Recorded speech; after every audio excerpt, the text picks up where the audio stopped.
before you start finger pointing, before you start rage posting, let's think this over before we have an emotional reaction. I know you might get a little bit upset over the title of the program. Is this the weakest generation of males ever? And of course, you'll have some individuals who will be very cheerful about it and others who might be protesting. But before that happens, let's think this over first. I ask this because I've seen some things and I want to have a gut check about this because it is very easy in a world that is very, very clearly harboring animosity towards men, particularly black men. It is very easy for us to start pointing fingers and things. But if you're going to empower yourself, the first thing you have to do is be introspective. And that's what I want to take an opportunity to do here tonight. Are we looking at the weakest generation of males ever? And I would suggest to you that there is some evidence that certainly shows that. There is evidence that certainly would point to that being the case. Dr. Frances Cress Welsing once said that when you see things like males walking around with their pants sagging, that eventually what you will see is the sagging will get worse and worse. The pants will go all the way down. And then the only thing left to do is to put on a dress. And that's exactly what we're seeing here now being promoted. But then you have to ask yourself, why is that? You have to ask yourself, why is that? But before you can ask why is that, you have to define what is weakness. Now, it's very easy to take a look on your screen here and say that a man attempting to act in an effeminate manner is him being weak. But I would try to define this a little bit differently.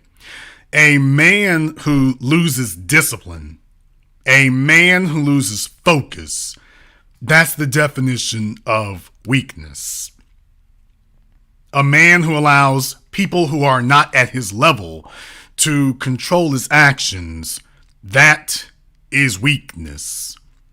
A man who allows individuals who don't have his best interests at heart to put him in a situation where he ends up losing, that is weakness.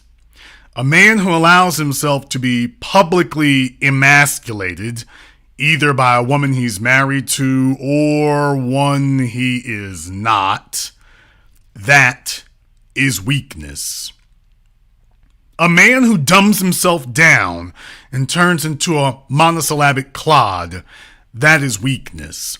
And one of the things that identify weakness among men is being harmless.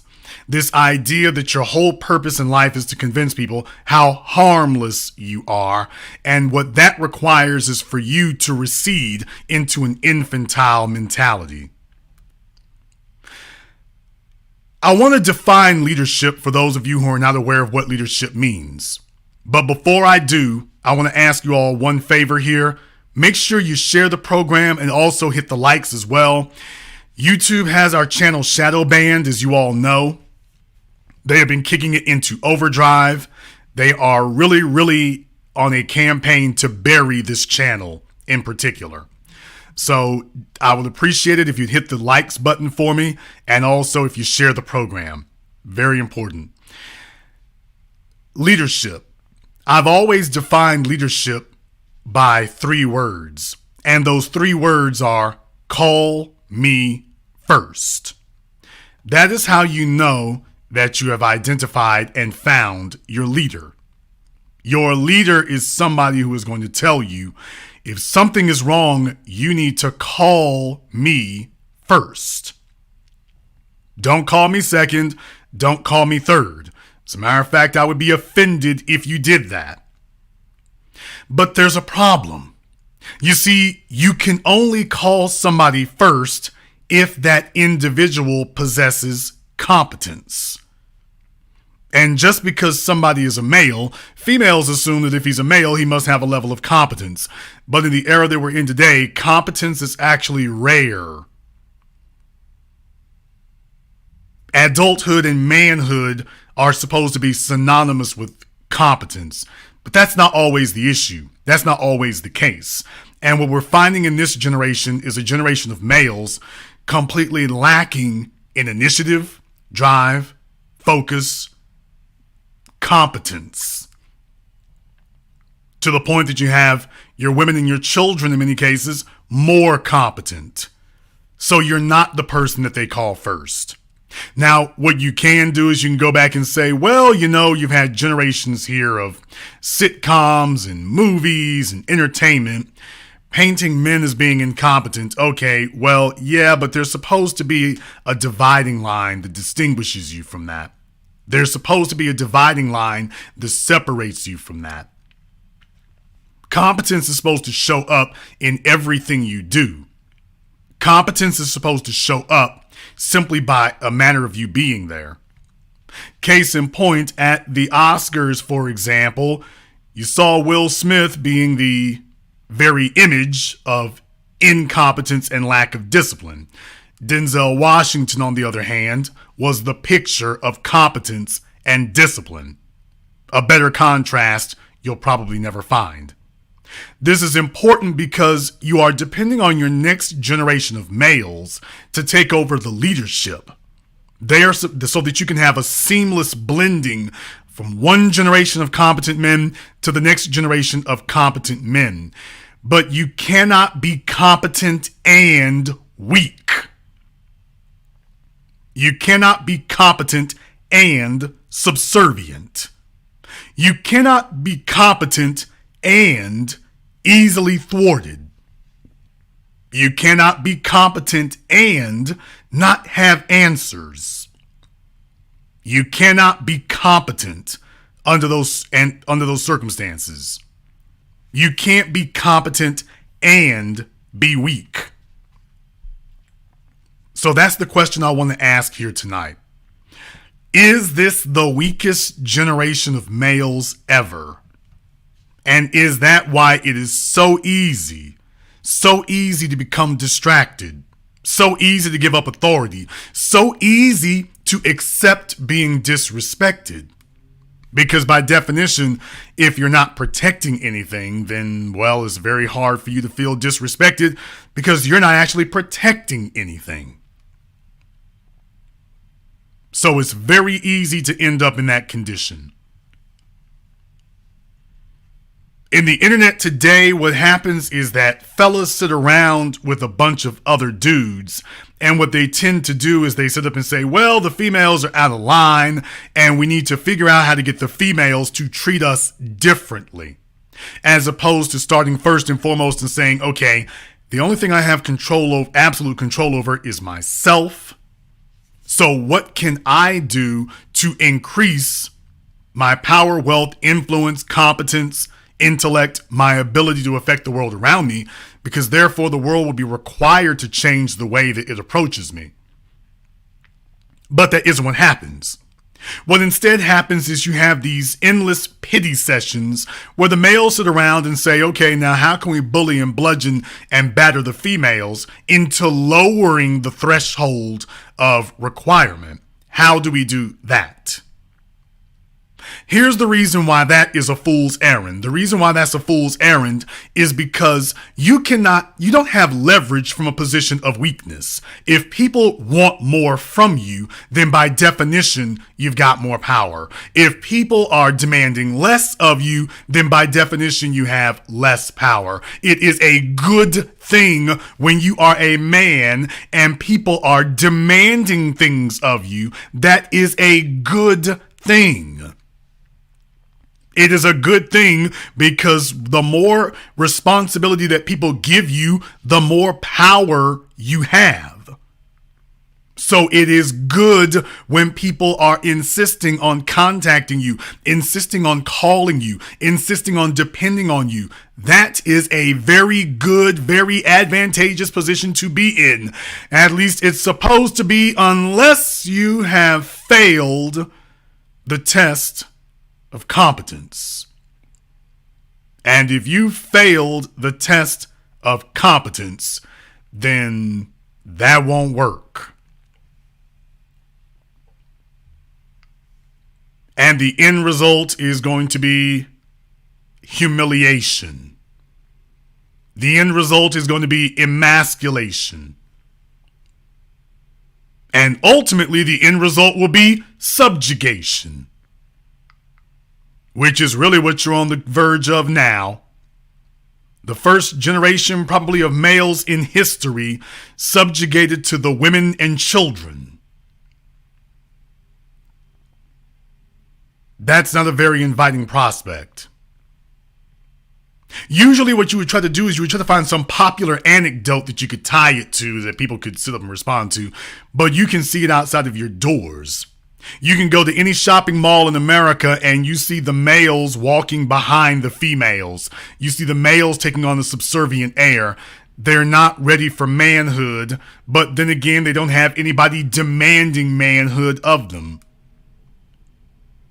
Now they've begun to flip to the female's way of doing things. Now they get together in groups of other failed males and complain about what the females are or are not doing for them. In other words, he has entered a perpetual boy mode. He's gone from being a ward of his mother to looking for a female that he can be the ward of, but he's not trying to be the leader. Now, before you even attempt to say it, by the way, well, Jason, they do not accept leadership. Fellas, leadership is not something that other people accept. Leadership is what you are. You do not ask to be a man. You do not ask to be respected. Your actions are what are supposed to dictate that. Your actions are what are supposed to make that occur. Not your words. You are supposed to demonstrate that through what you do, not by what you say. The idea that you can complain your way to respect and competence is the problem. And because we're lacking older generations of males to be able to pass that down, now you're in a situation where you have females who have raised most of the kids today. Most of these boys have grown into adults, but they haven't grown into men. And as a result, they are the weakest generation of males we've seen this far. And I suggest to you it can get a whole lot worse. However, I'm going to do something I don't usually do here. We're going to make this an open lines tonight. And by that, I mean I'm not really going to monologue very long here. I'm asking the question, is this the weakest generation of males ever? And if you are a man listening to me, you are in New York, you are in Atlanta, you are in Los Angeles, I want you to go ahead and give us a call. By the way, ladies, you're allowed to call in as well if you wish to weigh in on that. But I really want to talk to the men tonight. I want to talk to the men about this, because this is not a popular subject. Gender warring is very easy. Sitting around complaining about what another group of people are not doing for you, that's very easy. What is not very easy is actually formulating an answer for yourself. What's not very easy is sitting and taking a look at the areas where you're weak, at the areas where you are deficient. That's not easy. It's not a very easy pill to swallow. And the problem with social media and the internet is that it cultivates an environment where you get together with other like-minded people. Well, that's perfectly fine if you're all thinking correctly. But what if you're all thinking wrong? What if you're all looking for coping mechanisms? What if you're all looking for scapegoats? Do you still hang out with like-minded people? Do you still do that? Do you still look for individuals who reinforce what you're already thinking? Right now, what we need to have is a divergence of opinion. Now, let me be clear. What I'm talking about here is not popular. What I'm talking about is not what most people want to see about. What I'm talking about doesn't trip algorithms and make people say, hey, that's great, that's wonderful. What they're looking for is something that's more entertaining. But let me tell you, a generation of males who are congenitally weak, that's not entertaining. That shouldn't be entertaining to you. You need answers to that. Manhood should be a given, but today it's not. So tonight I want to have an adult conversation, not a childish conversation. I want to talk about male competence. I want to talk about male leadership. And I want to talk about male weakness in this generation. The telephone lines are now open. The number is 646-787-1933. That's 646-787-1933. Your access code to the business. We're going to go ahead and open up the telephone lines here now. Let me get caller from area code 281. You're on live with the business. What's your name? Where are you calling from? Yes, my name is Tony. I'm calling from Houston, Texas. Tony from Houston, what's on your mind? Well, I'm probably going to be the oldest man that calls this tonight, call you tonight. I'm 66, and first of all, I have to congratulate you on what you're doing. I've listened to you for a few years. If we had more men like you, we wouldn't have the problems that we have today.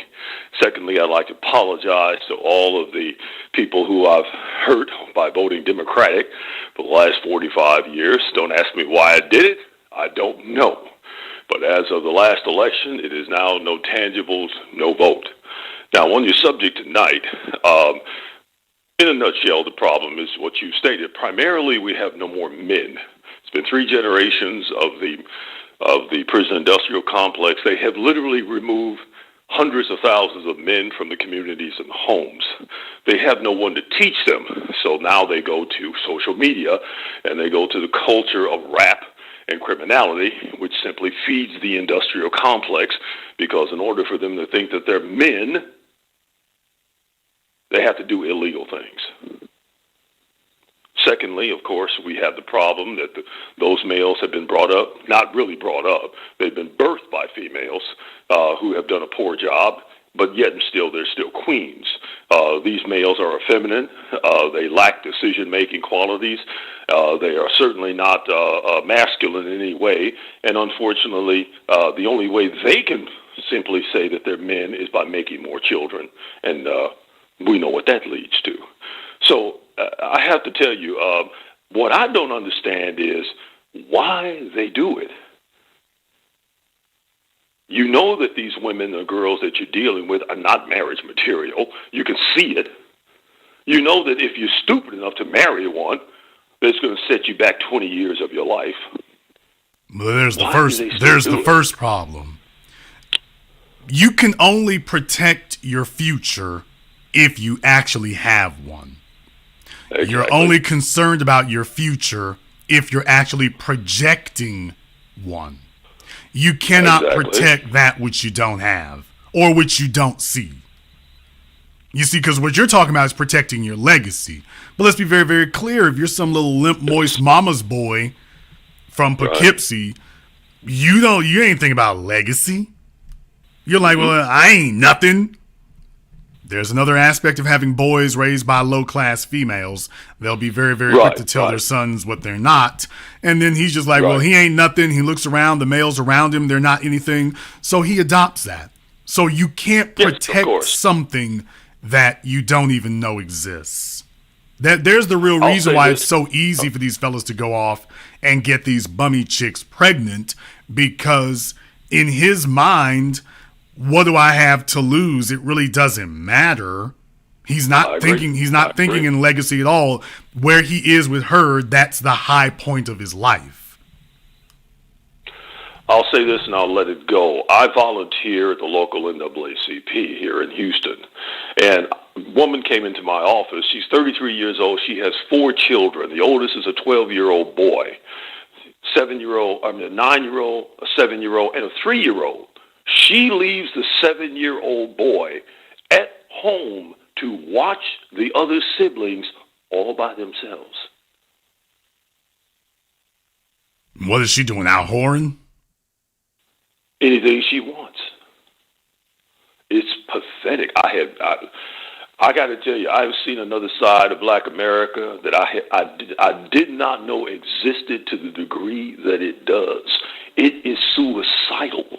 Well, I'm I mean, 66. certainly. I made it through the 80s and the 90s. Okay, well, certainly we do have a I situation where that could happen, yes.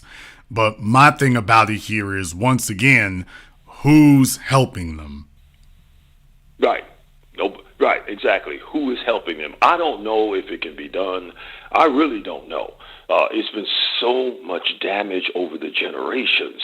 And everything is feeding it. Mass media, the lying propaganda, news media, everything is feeding it. It's almost like watching people get eaten by piranhas and you're watching it, the blood. It's amazing what's happening out here. Making men subservient is big business. There's a big business to be served by it. Big business. Making them subservient is big business. But the real thing about it is, understand, males who are emasculated are not males who start revolutions. That's exactly right. All they do is what girls do. They really don't do. They don't fight white supremacy. They don't fight the structure. They don't fight anything. They're too busy complaining and being bitchy. Oh, no, they're bigger consumers than the girls are. Think about that for a few moments. You go off and go find these fellas. What do you see here?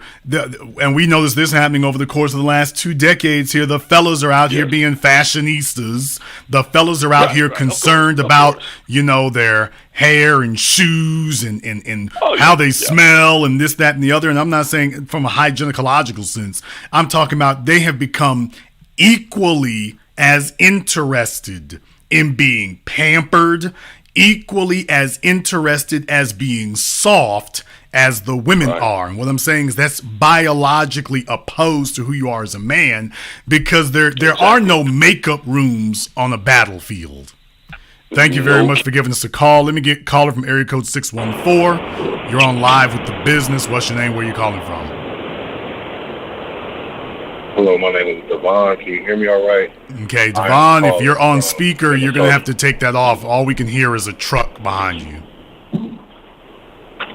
Okay. Yes, this is Devon calling from Minnesota, my way of Las Vegas. Okay, Devon from Minnesota, what's on your mind? And short answer is yes, this is absolutely, I guess you would say, the most lacking generation. I have a son that's 20. I'm 40. And, he's recently come out as homosexual. And even his mannerisms, personality, I didn't have full custody of him. I just got a hold of him at about 16. And his personality, his mannerisms, the things that he soaked up from the world, his mom, are just lacking. And I try to talk to him about, his people, where he's from, what he expects, what he thinks. And, he listens to Jordan Peterson. He listens to Ben Shapiro. He hangs out in a purely social group that doesn't reflect him. He watches anime all the time. I try to pique his interest, but at 20, I think, he is who he is. And there is no saving or rehabilitating. And I just feel like my legacy is dead. It's done. It's over. Because I'm not interested in, really making any new children, making any new children, having any baby mamas. That's not going to happen. And so I look at it and have you ever been married? I can't reach them. Never been married. Okay, so you just had kids with a chick, and now you're like, oh boy, 20 years later, take a look at what's happened. No, not at all. I had a son. I had a child. Maybe we should have aborted it. You know what I'm saying? But we did. And now he's here. So as we tried to co-parent, that was terrible. It didn't coalesce. You know what I mean? We couldn't agree. We weren't supposed to have children together. You know what I'm saying? I was 19. I was 19, turned 20. I had them. And all I did was fumble the ball trying to figure it out. and trying to make it work and communicate. There you go. Thank you very much, because you see, you were kind of channeling that female energy when you're telling me about how your son, the reproduction of you, has turned out, and I'm not hearing a word about you and what you factored into it. And that's channeling female energy. Females tend to scapegoat because they are conditioned socially to avoid accountability. That is your son. Emphasis on the word your. And let's be very, very clear about females, for example. You were 19. How old was she? Oh, man, this was a terrible situation. She was 25. We met in school as I was going to school to be a phlebotomist. And I just had reconnected with my father. So I was living with my father, going to school, planning to join the military, get into the Air Force. And poop, she pops up pregnant. And the plan was to have an abortion. Like, she didn't want to take that Vicarious. She didn't, so it's like, okay, well, she'll have an abortion. Like, okay, I'm not thinking, yeah, sure, yeah, whatever. But when she got pregnant, when she ended up being pregnant, I was like, okay, can't kill my seed. So let's make this work. Let's come together and this, that, and the third. So it don't work. We can't communicate. I'm too young to be dealing with her. She's older. She's been who she is. And I'm thinking, okay, we can make this work. And then it's like, I move out of state. It just goes left. And now we're not communicating. The court isn't involved. This is all. What state was that in? This was in Indiana. Okay. Here's the problem with what you're saying here. And I want the fellas out there to understand something. One of the core components of manhood is that you do not point fingers around the room. That's a core component. There's the first problem. 19 years old is far old enough to know what you were doing. By the way, how old are you now? I'm 40 now. Okay, 40 years old.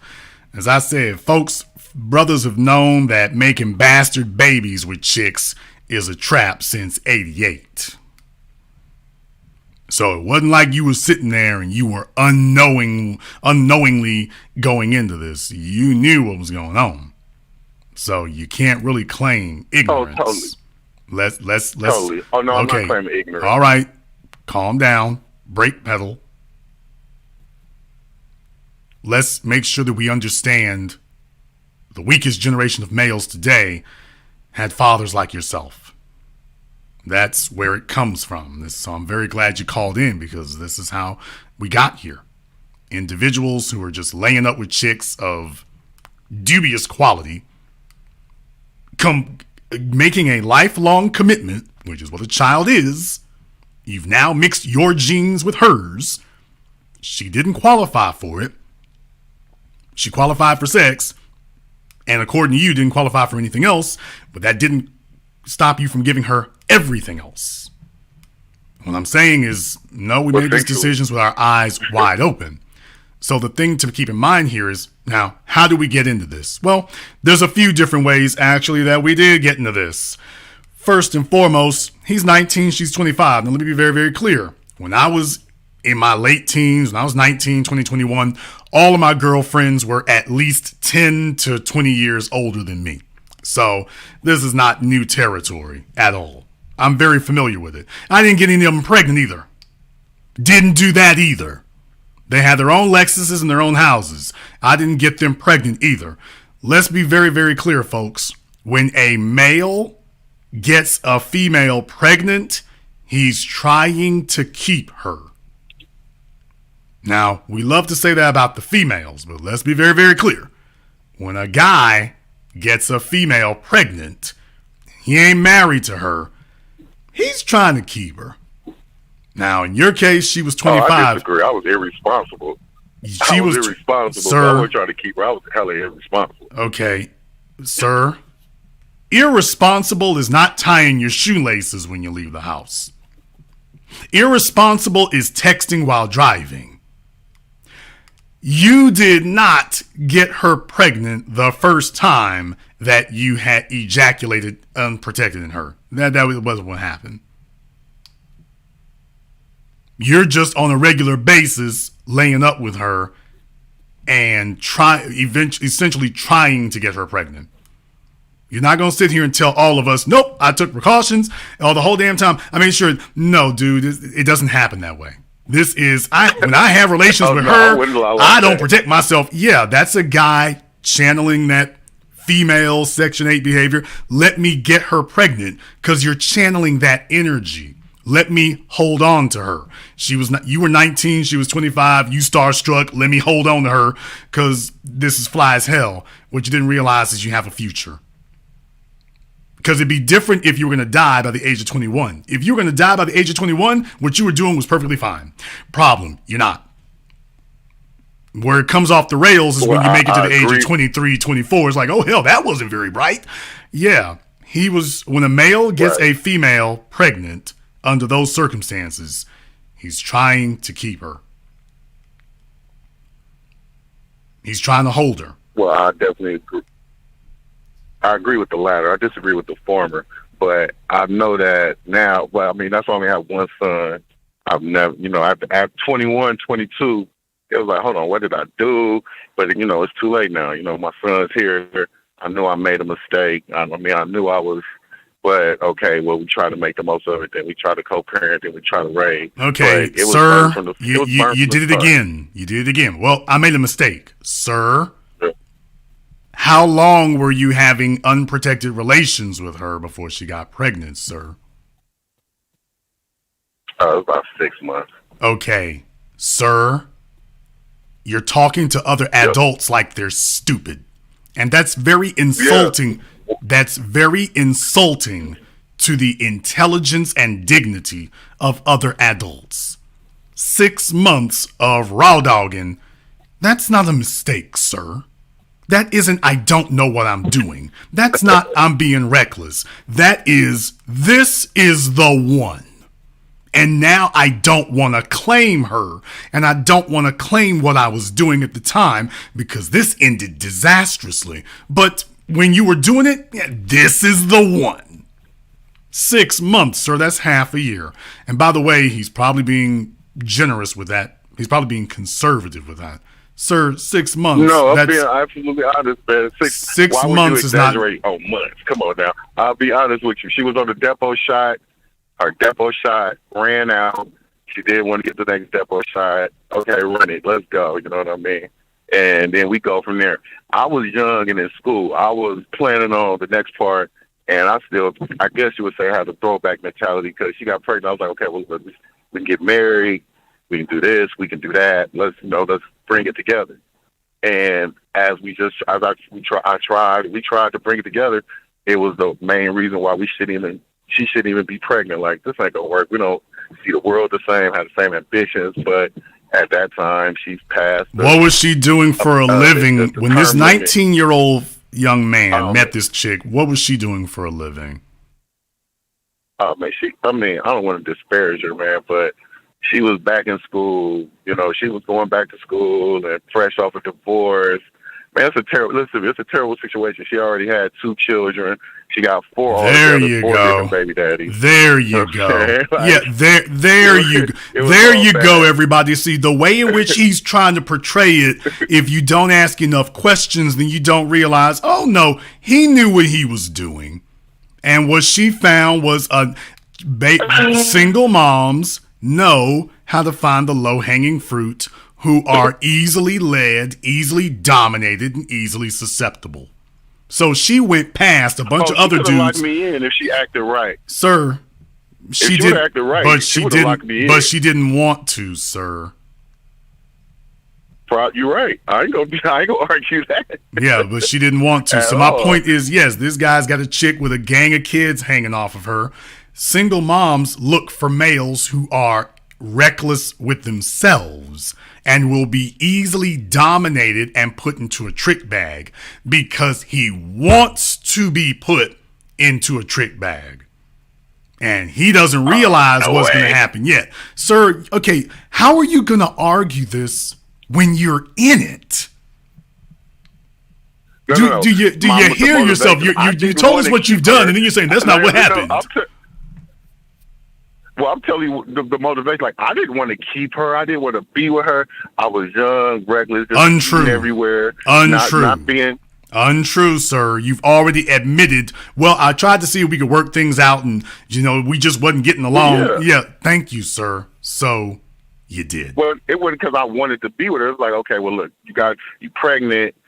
Let's go ahead. Let's bring it Okay, together. first of all, you wouldn't have gotten her pregnant if you didn't. You would not have gotten her pregnant if you didn't want to be with her, sir. You're insulting our intelligence. You don't get people pregnant that you don't. You don't get people pregnant that you don't want to keep, sir. That's not the way that works. You get them pregnant when you want to keep them. Or what? Because remember, what keep means for fellas in his predicament is he just don't want nobody else messing with her. Although in this case, that's kind of hard since she's used to cracking out kids like Jolly Ranchers. But the bottom line is he got some low hanging fruit. He was young. He wasn't very ambitious. He didn't have a legacy mindset. He was easily dominated and controlled, which is what these types of females look for. And in the process, it's not even financial. Just understand, a chick in her position, if she's dealing with that many issues, she's just looking for somebody to pass the hurt around to. And you don't understand it, and you don't get it, and next thing you know, you're wrapped up in it. And now she's spending the next 20 years sitting up here messing with you and distorting your son. That's death by 1,000 cuts. Now, here's the real thing. Well, over the course of 20 years, why did you not get custody of your son? And before you even start trying to make excuses, please remember Black Voltron is in the room. Nobody's gonna make excuses, man. My inability to confront the justice system, like most men. At that age, I remember I got served after 3 years. I got served something. I was in Las Vegas. She was in South Carolina. I've been giving her money, where they sending her money orders for purposes of child support, etc. Sir, how many children did she have? By the time she got with you, how many children did she have? She had 2 already. Okay. She had 2 of them already. What was she doing for a living? Because I asked you this before and you didn't say. What was she doing for a living? Okay, then in other words, you got a welfare hood rat pregnant, and you're going to tell all of us that over the course of 8 years, you were unable to get sole custody of your children from a Section 8 hood rat? Well, let's just say like this, man. She wasn't a drug addict, dope fiend. Okay, but she's broke and bummy. Basically competent person. But she's broke and bummy. She listens to you, man. Okay, well, look, man. I didn't get it done, period. No excuses, man. Okay. I didn't get it done. It didn't get done until he got really like 12. Sir, save the baby daddy babble. Save it. No, it's not. You're talking, I didn't go to sir. Court. I didn't you're fight talking. For okay. Joint custody. I didn't do that. Okay, and why in the world would we not do that? Between legal fees, court fees, out of state, dealing with that, it was just not supposed to work. It was not supposed to happen. She shouldn't have had sir, him. Second time, sir. Financial. Why did you had 20 years to do that? Why didn't you do that, sir? I got my son I got him at like 15, 16. Before then, we going back with custody. She's not a terrible derelict mother where I could just take her to court and say, okay, well, she's doing this, she's not doing this, she's not doing that. It went to that point, but it's like, okay, he's not getting what he need over there. Okay, but send him over here. He comes over with me, but he don't like it. He don't want to deal with it. Okay, well, we'll send him back over there. He don't like it. He don't want to deal with that. Okay, we'll send him back. Why don't you just tell the truth? You are just like all the other baby daddies out there. You didn't want to raise a child. I did. That's why I got him now. Okay, he lives with me now. Sir, He's been living with me. Okay, but it doesn't count. Yeah. It doesn't count now. When he was in his formative years, that's when it counts. Man, I didn't engage the court system, period. I didn't have the finances, and I didn't engage the court system like I should have, period. I didn't know. Ignorance Well, is not you an didn't excuse, know. but You I didn't I know. didn't have the What are you talking about? finances. You didn't know, sir. That Know how to excuse. go to court. That excuse No, I'm talking died about how in to file your '77. paperwork. Sir, that died in '77. Who can Hiring, find these organizations to sir, help you you? hire, Da-da-da-da-da. sir, you hire an attorney. Organization's my ass. You're talking to folk like they're Man, stupid. You hire an attorney, is like sir. $2,500, man. Yes, sir. Come It's on, just man. $2,500. That's not We even a didn't set have of the bread. rims. I didn't have the bread. That's not even a set of rims. Well, at 22, 23, I ain't have it. Okay, man. how are you, didn't have it. sir? How are you 26 or 27 and don't have it? Well, at 26, 27, now he living with me. At 26, 27, he was coming with me. Okay, and at 26, 27, then you're not fighting for you're not fighting for custody anymore. So he's with you. It's supposed to be home free from there, and yet you still got excuses. It should be. It should be, but when he get mad, well, you know what? Yeah, man, it didn't work. You're talking like, oh no, sir. You said that you got her pregnant. Sir, stop. Sir, we don't talk over the host here. We don't do the dumb nigga babble like that. We don't do that. It's called math.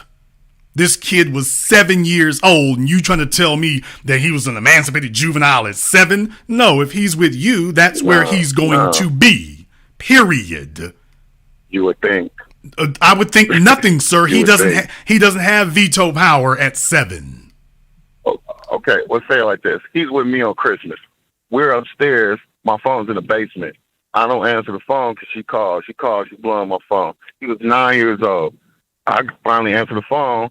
I got the Hammond Police Department on the phone. I got police showing up at the door. Now it's a welfare check. Now the mother wants it, but we don't got nothing in paper. We don't got nothing on paper. So now they removing the child from the home. And I'm telling you, how you guys are going to take my son? You can't do that. You can't do that. Sir, sir, you don't have any paperwork. Sir, it doesn't happen that way. So, You're talking to people like they're stupid. It doesn't happen that way. Okay. All right. Okay. Sir, and this type of A, immaturity, B, irresponsibility today at 40, not when you were 19, today. He's talking to other adults like we all don't know what the laws, rules, regulations, everything are. He's talking to us across the board like he's going to rewrite the history of it. Okay. We would have more respect for you if you didn't talk to grown-ups like we're stupid. We would have more respect. I can't respect somebody who's sitting here and blatantly saying things that are false. But you're doing it, sir. The reason why I bring up Black Voltron is because he was in a worse situation than yours, and he was able to get custody of. Okay, he didn't make excuses. Is the only difference. And that's it. And I can explain it without it being an excuse. I'm explaining the situation. You can't explain it. And I'm telling you that, hey, look, man, I didn't do it. I didn't assume the financial burdens. I didn't do everything I could do to get the money together to go to court to fight as hard as I could. It didn't get done. I didn't do it. And I want you all to understand something here. If you all want to know how we got into the mess that we're in. Because that boy is going to be calling me in a few years. If you want to know how we got in the mess that we're in today, it is because individuals like this, in his 40s, still running his mouth and flapping his gums, and everything is deflect. I'm not deflecting, but what can I do after the fact except to say, oh, well, I should have did this, or I should have did that, or I could have did this, or I could have did that. That is the problem. First of all, you're not even taking full responsibility now. You're not even taking full responsibility now. I am taking what can I say? What can I say? Well, I could have did. Well, I should have did this, or I should have did that. It's easy for me to say that now at a 21-year-old going back to school, putting myself through school. Okay, bad. Trying to deal with this, trying to do that. 21, okay, I didn't 25, 28, 30, 32, 34. It wasn't just one point in life, sir. Which is why I said over the course of 10 and 20 years. Well, I mean, ideally, don't make children if you're not already married, correct? Okay. Or don't make children if you're not already in a Ideally, that's it. If you are a man, ideally, you shouldn't even be in female company if you don't have the character traits of manhood. Nigga, please. Nigga, please cut it out, man. You talking about not being in women's trade, sir, presence, because or the man. individuals like you, I'm not highly religious, individuals like you are what happen when we allow the world's degenerates into the company of females. Individuals like you are what don't be around with it. Okay, all right. Now, I understand if I had like 10. Get off my phone.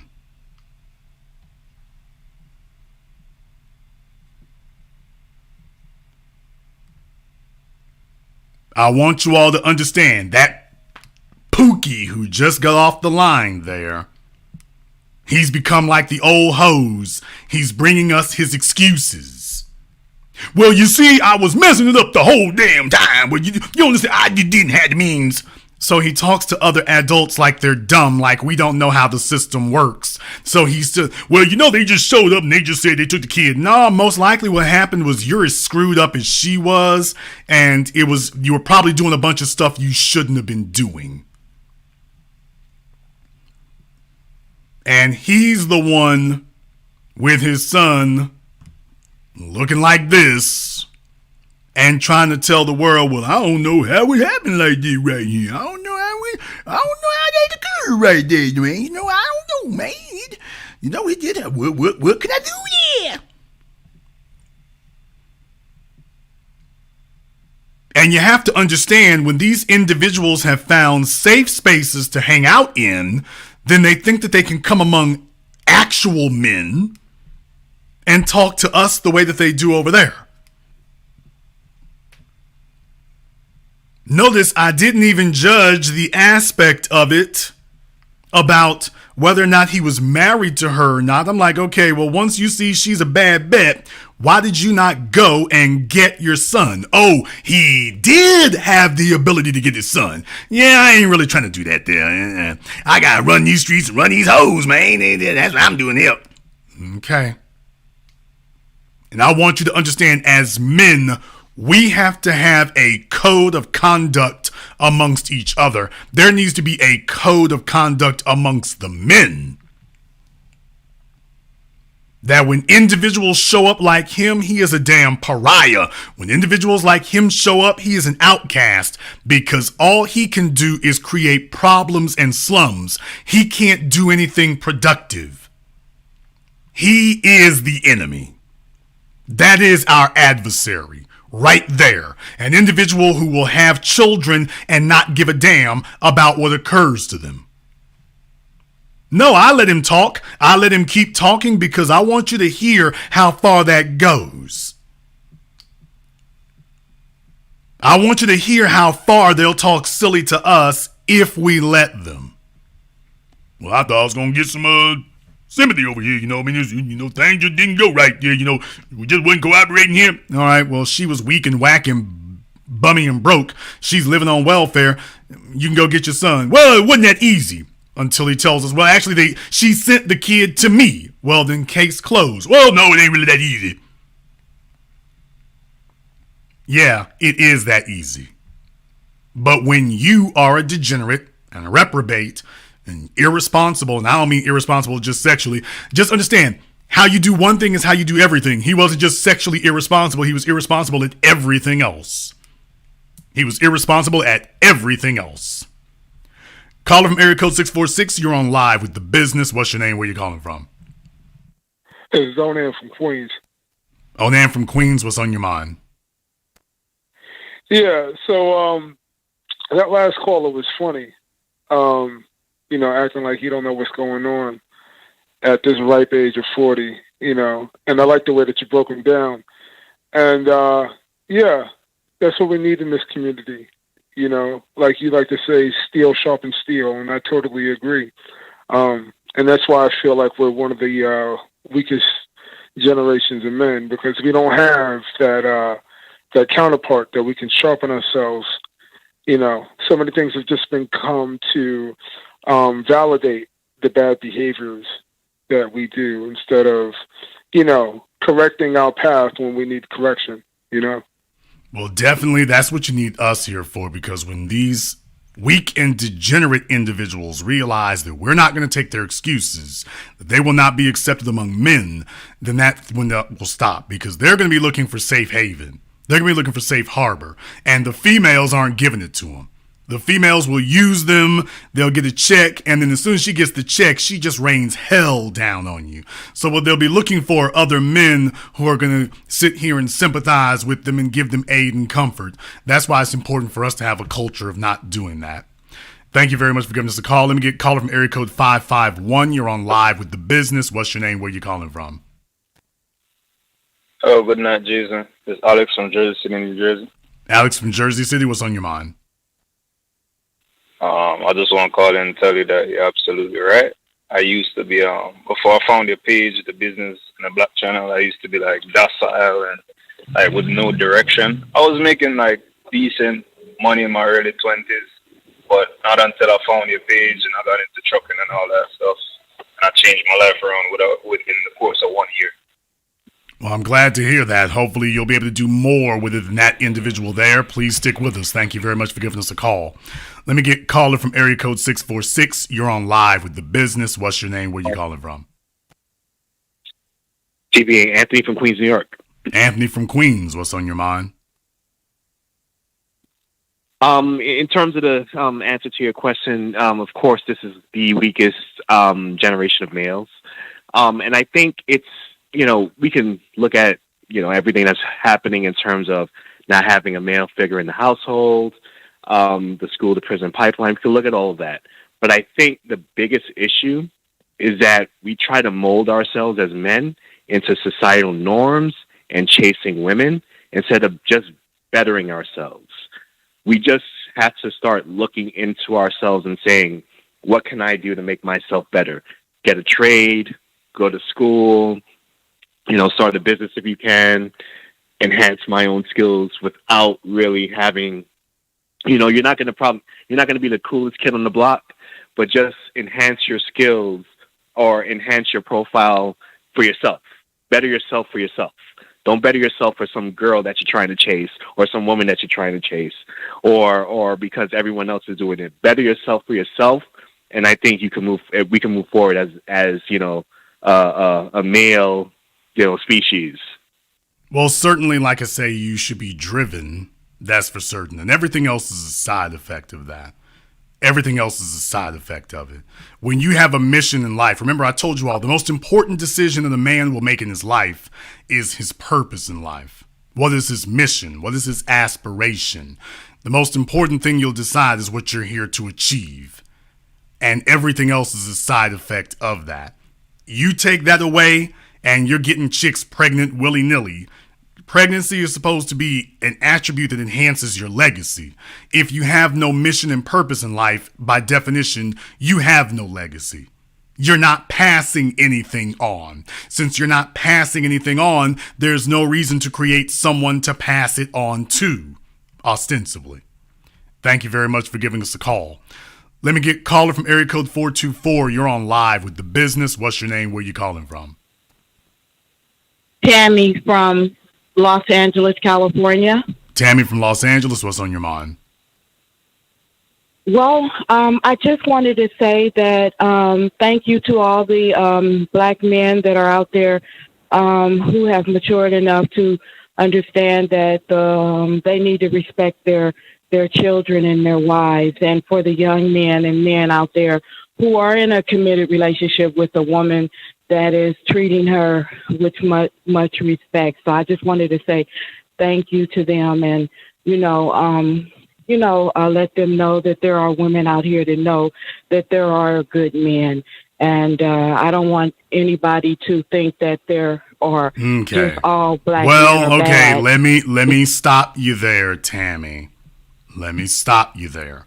And by the way, for all the big fat size 16 buck-toothed, bug-eyed,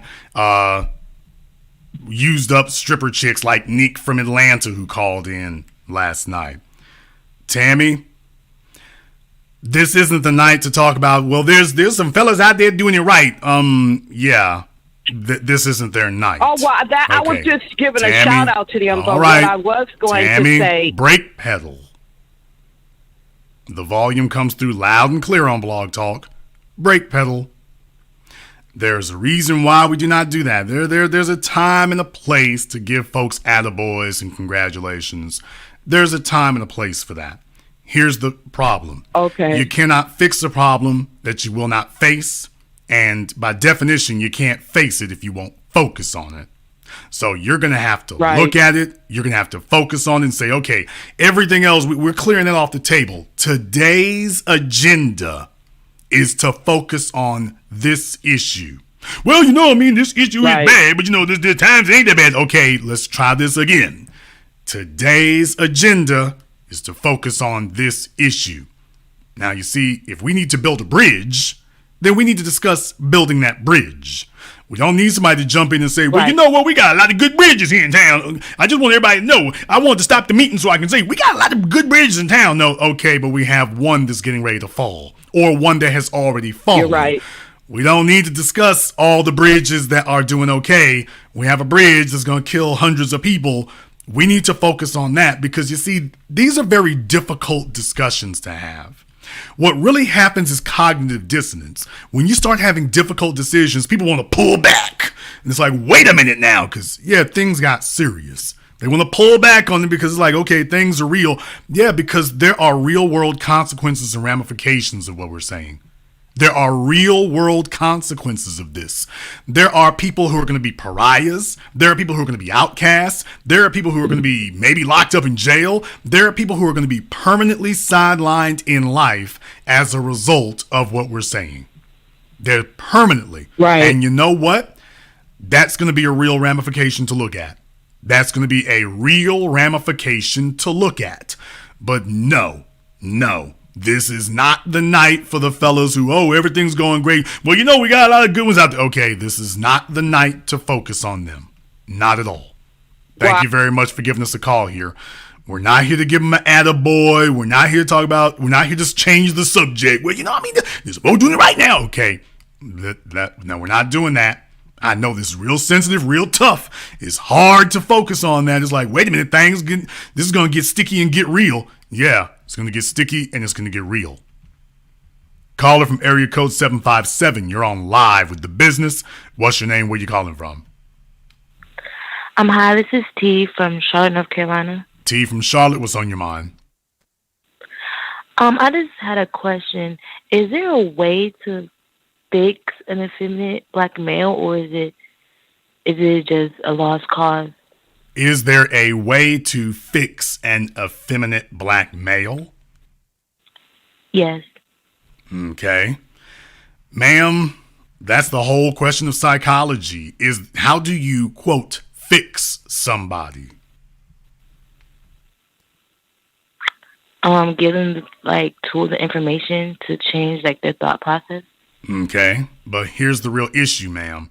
How do you change somebody else?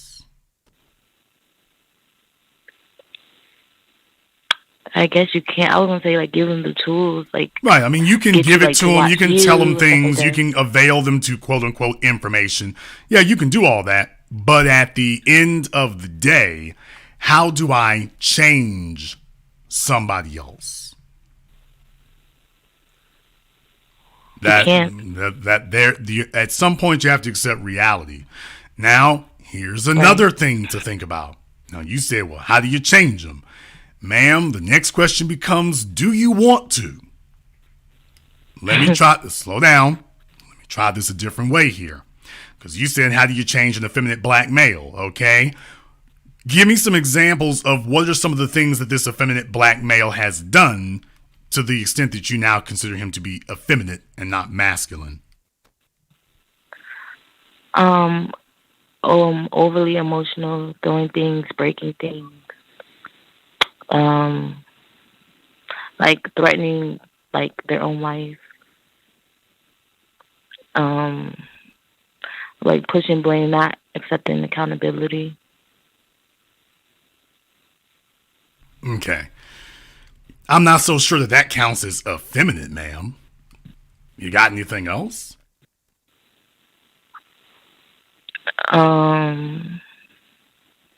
like the way. Because what you're describing is temperamental, and yeah, a male who is temperamental and emotional, well, that certainly can be, quote, effeminate, but it could be that you're messing with him too. So what else that is specifically a female trait?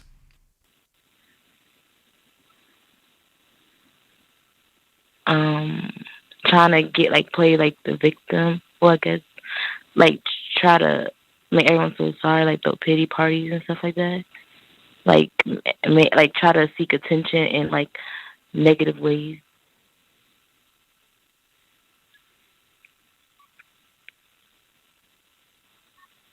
Okay. Certainly those things you're describing, that could be it. Here's the real thing. It sounds like you're talking about somebody who may be temperamental. Okay. Certainly that could be the case. In a situation like that, they need more men around them. You as a female are going to be very limited in what you can do. If his masculine male development wasn't proper, then you're not going to, as a female, it's not for you to, quote, fix them. They need to be in an environment of men so that they're accountable to other men. Because if he gets emotional and erratic around other men, he's going to figure out his limitations quickly. So that's a big thing you need to be aware of. Okay, if you got a dude and he doesn't regularly associate with other on-point masculine men, then yeah, temperamentalism is going to be a part of the equation. So what can you do about it? You can avoid them. Because when a male sees that he gets no female attention, then he's going to either decide to make changes or he's not going to be able to reproduce. Either one of those is the desired result. What we don't want is a male who is not embracing proper masculine characteristics to make more of himself. So if you're keeping company with them, your job is to separate yourself. You see, what a female is supposed to do is a female is supposed to filter out the gene pool. If you want to know why the females today are negligent and are guilty of malfeasance, is because the females are out here having babies by individuals who should not be allowed to reproduce.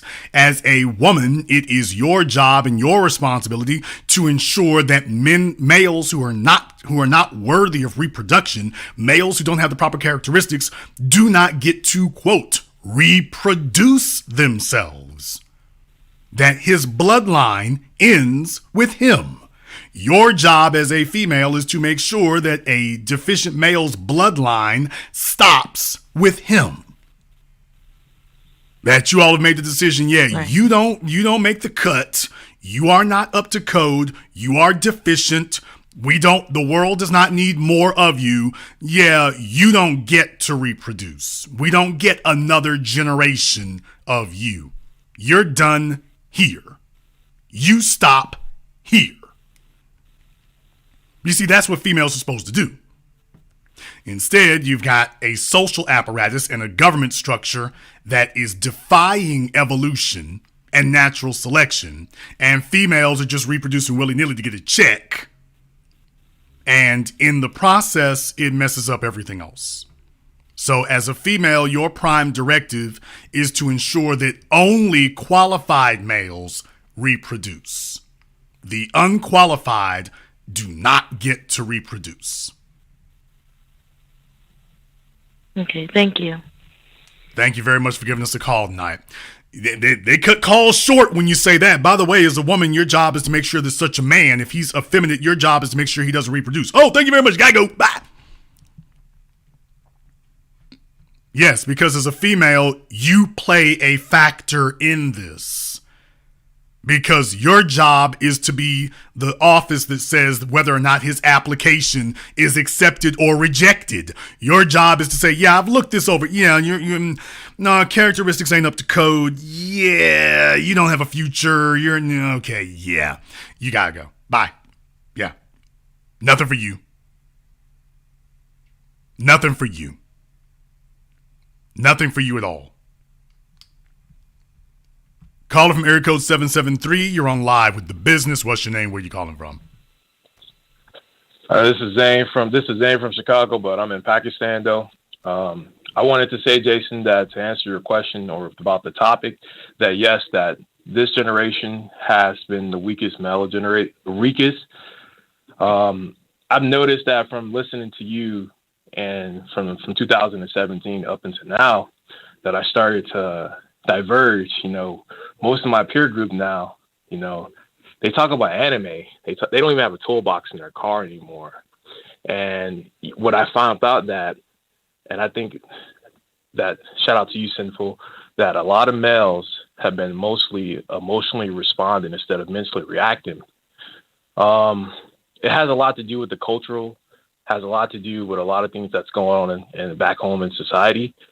But, as a young man, you still got to keep your cool no matter where you go. Due to you, I've got my money up. I got my certificates up. I've got my income up. I managed to speak 2 more languages due to you. And I have to say thank you for that. You and a couple other people in my life as mentors have helped me a lot, has made me better as a man. The previous 2 callers from there, which was very cantankerous of him, he said his son is 22. Well, I'm 22, right? I had a father in my life, but he was never the best father. But I've always seeked out to get mentors. Shout out to you, Kerry. I met Kerry. He knows me as well back in Chicago. You know what's best for you. You have to take accountability. You always have to take accountability, no matter where you go. Because not so sure about that. I'm not so sure that sometimes I'm not so sure if fellas know what's best for them. Not so sure about that. In a lot of cases, they may not know what's best for them. Now, certainly they may have figured out what's not working, but just because you found what doesn't work doesn't necessarily mean that you know what's best for you. That's where mentors come in, because just because you don't like your circumstances in life doesn't mean you know what's best. You might be the most incompetent person in the room, in which case you don't have a clue what's best for you. So what I'm saying is I understand what you're trying to say. I'm just stopping it here because it's my job as host. By the way, what he's saying, etymologically, the sentence makes sense, but socially, believe it or not, that actually can be a trick bag to it. You may not know, which is why you may need mentors like a Carrie or somebody like that. You may need them because you don't know what's best. All you know is it ain't working. Now, that's what's good for a man because as a man... that fucking machine gun over there. Okay, you're supposed to sit up here and... Yeah, you're supposed to sit up here and know what's... You're supposed to subscribe to survival. So if what you're doing isn't helping you survive, you can figure out, okay, something's inhibiting my progress. But you might not know what to do about it. So as a man, your real job is to figure out, okay, this isn't working, and then immediately take the most logical steps necessary to expedite resolving the problem. That's what makes us men. Whereas females resort to their feelings about their problems. We're supposed to resort to actions and figuring out the problem. Thank you very much for giving us a call here tonight. Let me see. There's somebody in particular here. Let me grab you. Caller from area code 716. You're on live with The Business. What's your name? Where you calling from? Caller from 716. Last try. You're on live.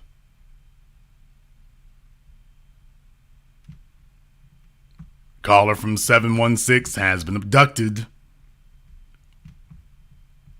Caller from area code 510, you're on live with The Business. What's your name? Where you calling from? Good evening, Mr. Jason Black. This is Black Voltron calling out of West Oakland, California. Black Voltron out of Oakland. What's on your mind, brother? Mr. Black, I'm angry. I'm livid, and I'm upset. Most of all, I'm enraged by that last bitch-made, cowardly caller they called a few callers ago, talking about he didn't know what the fuck to do. As a black father, that was insulting to me. That was disrespectful to me. And that's a bitch-made nigga move. And if I was in your face, nigga, I'll say the same thing. If you want to squab, nigga, we can get it. Because you are a fucking coward to your son. Let me say it again. You are a fucking coward to your son. You had 22 years to make decisions in the best interest of your son. He was your dependent. Okay?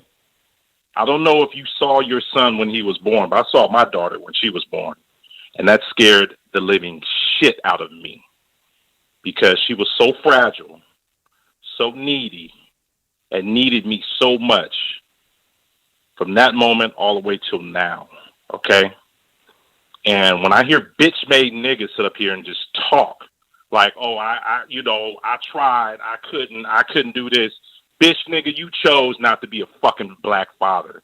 You see the state that we are in as a black community, and you fucking chose not to take responsibility for your own seed, your own son, your own child. You a bitch-ass nigga, okay? You need to be excommunicated from all of black society. You need to never see no woman. I said woman, not black woman, not any other woman, no woman, period, with your irresponsible, trifling ass. As a father, you are the weakest link.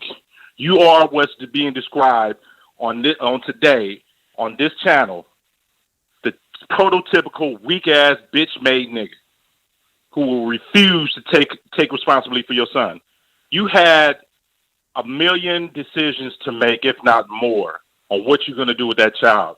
Yeah, it was hard. No shit, nigga. It's called having a child. It's called having a dependent. It's called taking responsibility as a man. Okay? Nigga, you decided to turn him into the LGBT eunuch. Yeah, I'm going raw now, okay?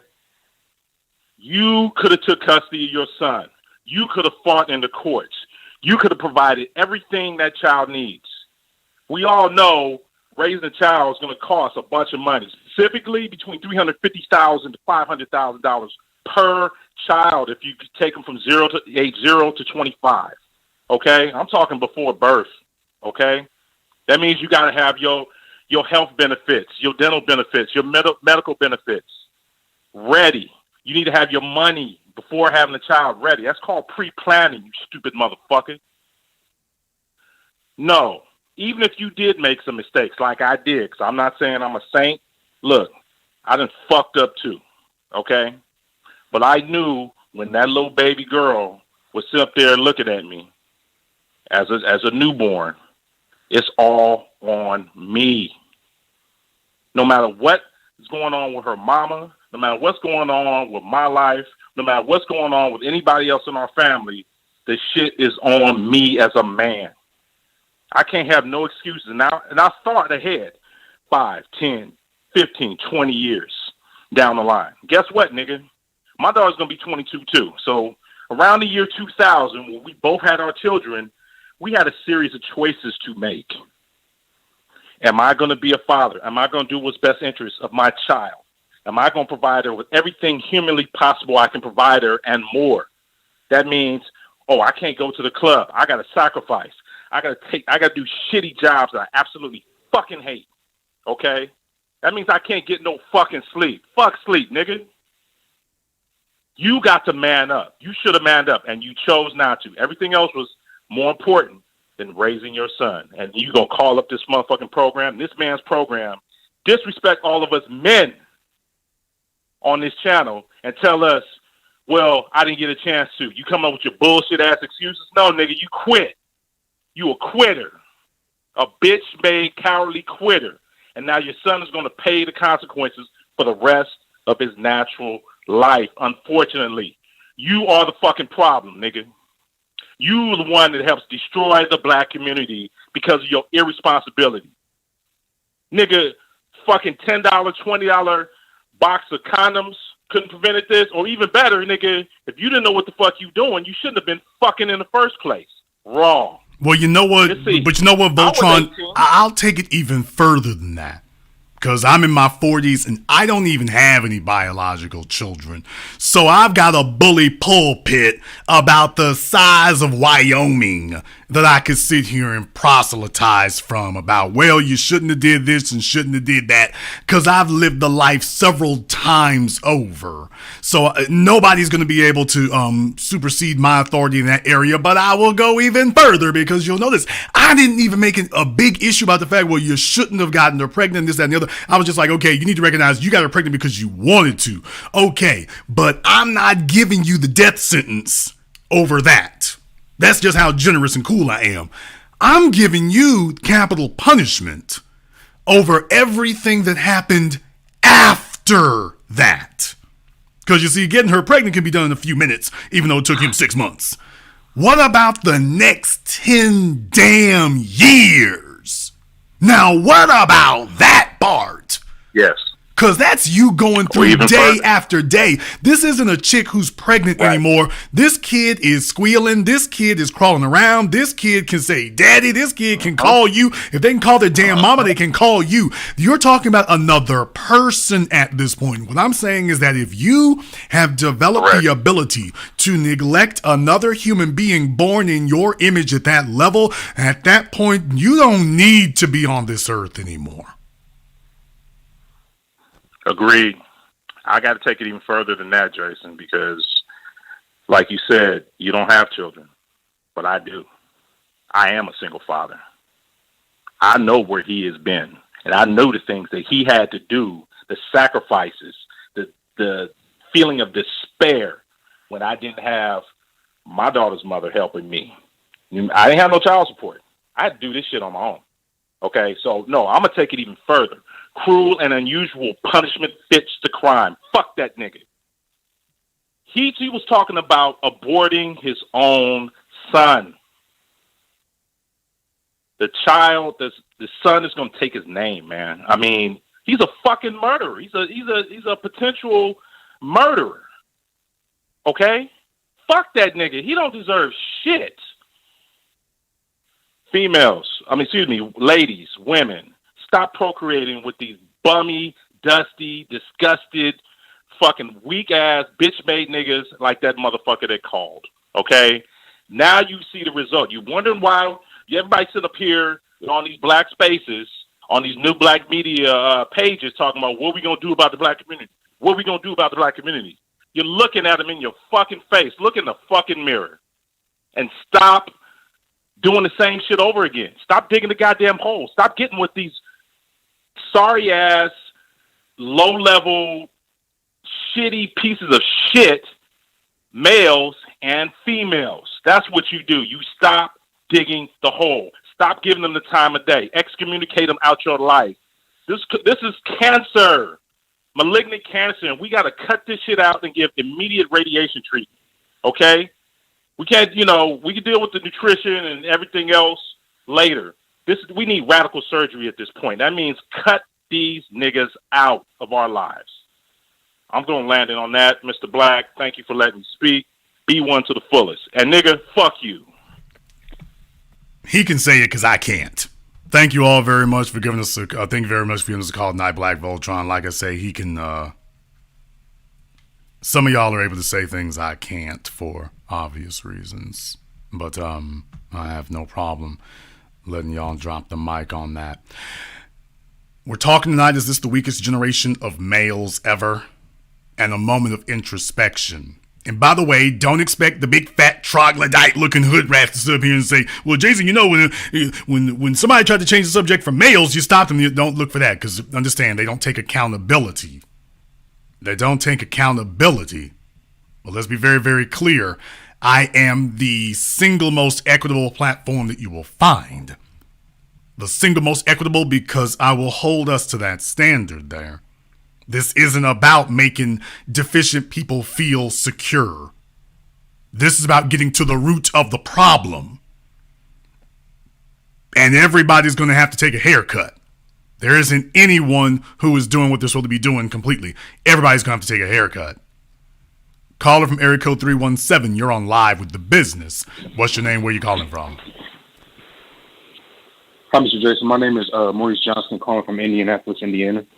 And what's on your mind?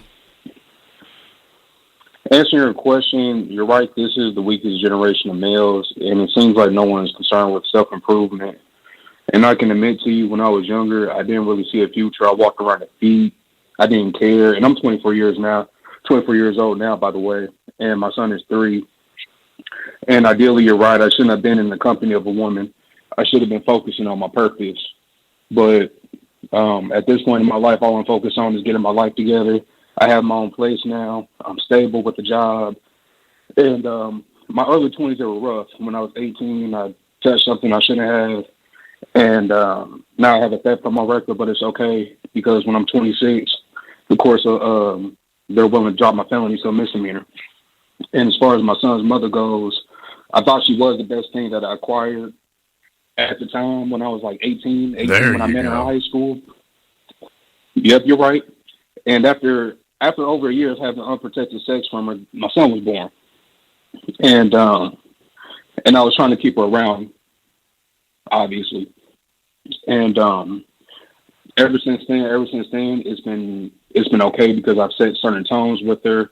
I don't have sex with her. I told her the game plan, and I just stay with her. I used to, but I wasn't getting the respect I wanted. And after that's a very good point there. Let me interject here because that's actually a very good point that I want to have us focus on for a moment. First of all, y'all know there's a bunch of you dudes out here. Y'all are still laying up with your damn baby mamas. Fellas, this is the definition of bumminess. There's a bunch of you dudes out here, you on child support. This broad done put you on child support. And you're still laying up with her. That's the definition of subjugated. That's the definition of it. So when you sit here and tell her, okay, first thing I told her is, yeah, let me define some boundaries. That's manhood. At that point right there, you're letting her know, yeah, I'm running the show in this regard. And by putting up boundaries, I'm telling you, I'm introducing you to a new word. And that word is no. I don't need you for that. I'm not going there for that. You have failed to meet the criterion. So I'm going to make sure that the situation doesn't get worse than it is. Now, there's just that one thing alone. A lot of these fellas out here who engage in that, because by the way, the single father population is actually very small. However, the weakness issue is very large. So even that's the crazy part about it, is that among these males who are raised in these environments, the problem is the females don't really want a piece of the weak males to come out. So it's not like they become the majority of reproduction later anyway. It's just a crazy thing. It's a few weak males who spawn with a bunch of females, but that's going to be it. Or should I say that when the females are being weak themselves, but that's a different program. So you make a couple of very good points there. I want to back up to the part which you said about being 18. Now, you were 18. How old was she? We were both 18. Okay, I'm about to say don't make an R. Kelly situation, but okay, we're both 18. Now, here's the thing about that. You said I felt like she was the best I could do at the time. Let me ask you one question. When you were 18, what was your purpose? I didn't think I had a purpose. I was just in high school, just to be in high school and graduate and find my way through this life. And what did your father tell you? You said, what did my father tell me? Yes, sir. Well, it's funny that you say that. My father wasn't around up until I was 19. My mother kept him away, and as of currently right now, my father says and he's not working. No, sir. Let's not do that. He was doing real good, y'all. He was doing real good. He was doing real good till he got to that part. Brother, we don't do that now, do we? Yes, sir. We don't do that one. No, we don't. Okay. My mama kept my daddy away. Did your father know where you were? Yes. Okay. Sir, how the hell does your mama, quote, keep your daddy away and he knows where you are? when you put it like that, it's a different perspective, and I re-step on my words from what I just said. Because I want you all to understand something here. This is one of these situations where a lot of y'all don't understand. You start to channel some of the behavior of the women. See, women will sometimes keep a dude around who doesn't need to be kept around. And what they start doing is they start making excuses for it. They start explaining things away. Well, you know, things is rough. He couldn't get a job. He been suffering from depression. They start making up these excuses. And sometimes you fellas start emulating that behavior. Well, you know, my mama, she kept my daddy away. Kept him away. So I want you all to recognize that and see that. Because I'm going to introduce you to a new phrase, brother. No excuses. Yes, sir. No excuses. Let's be very clear. How old is your father today? He is 46. Okay, so in other words, he's one of my peers in age. Listen to me, yes, young sir. man. We've been hearing about these deadbeat ass niggas since I was a child. Don't let any of them fool you. Don't let them sit up here and fool you. There wasn't nothing keeping him from doing anything. We've been talking about this since I was a child. This isn't new. We're going into the third damn generation of it. This isn't new. It's not novel.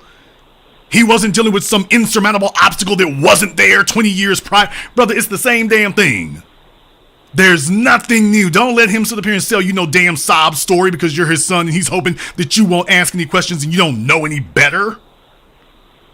Don't sit up here and fall for that, man. No, do not fall for that. He's running game on you. He's running game. Say that, sir. Listen to me, young man. Stop talking for a moment. Listen to me. You heard that same damn jigaboon sitting on my damn phone talking about, oh, you know, an attorney be $2,500 there. Dude, go do yourself a favor, young man. I challenge all you young men who, as soon as y'all want to start caping for your daddies and start making excuses and explaining, I challenge you to do this. And if you're a new listener of mine, listen to me, to every person listening. I challenge you to go ask your father for some pictures of himself when he was your age. Young man, I guarantee he's gonna have pictures of himself with some gaiters on, snakeskin boots. The car, at this point here, the car would have been sitting on them things, because we're going back to the Ruthless Records, Death Row Records era. If he's that age. So he would have been going back to the gangster rap era. Where's he from originally? Indianapolis, Indiana. Okay. I got a lot of Indianapolis people calling in here. Indiana ain't never really been popping huge like that, but I guarantee you at your age, you gonna see it's like, oh, wait a minute, this nigga wasn't nowhere near about flat broke. I dare you to take that challenge and go find out what he was doing. You're gonna see $2,500 worth of something in there. Well, dude, you got the money to go and get your son. Well, you know, the real problem is, understand something. The real reason that 90% of the children are sitting with these hood rat hoes is because the fellas are like, man, look here, I ain't trying to be no daddy. Let her take care of the kid. And what I'm saying is that is a vicious act of hatred toward yourself. And if you hate yourself this much, don't expect me to want you to be around me at all. I am not going to risk my life being around a man who has communicated that he hates himself to that level. Because if you have no problem leaving your children to the wolves, you damn sure ain't going to have a problem with doing that to me. I'm not going to leave myself vulnerable around you. That's not going to occur.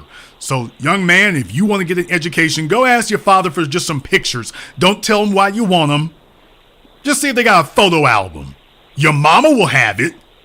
You don't even have to ask your daddy, by the way. Your mama will have it, because she laid up with that nigga for a reason. By the way, how many kids your mother have?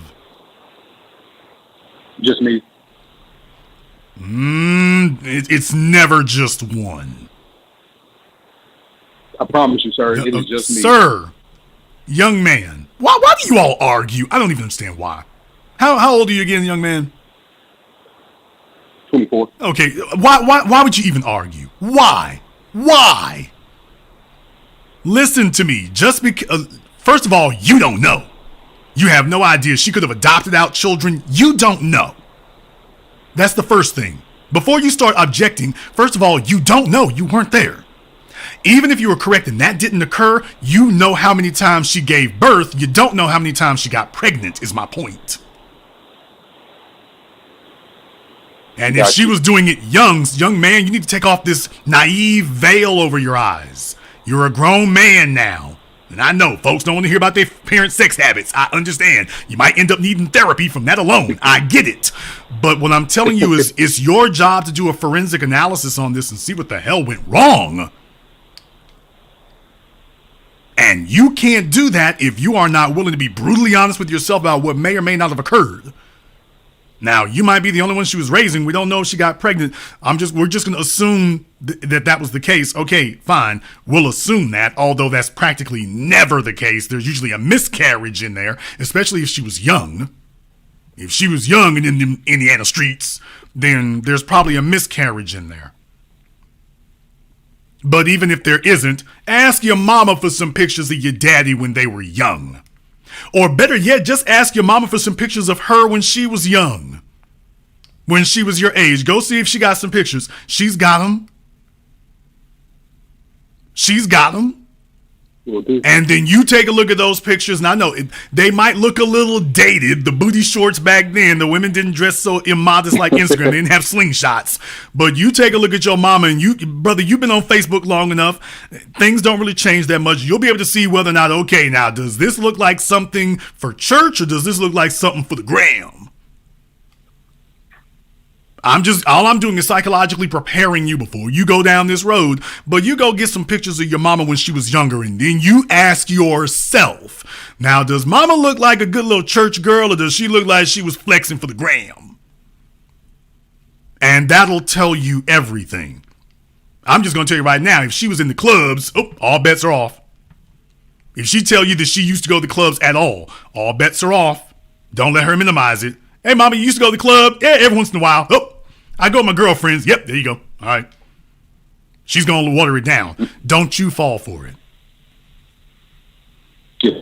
Because this is how we keep rationalizing these lies with these micro deceptions and this micro deceit. And then eventually it just becomes wholesale deceit. Don't you buy into it.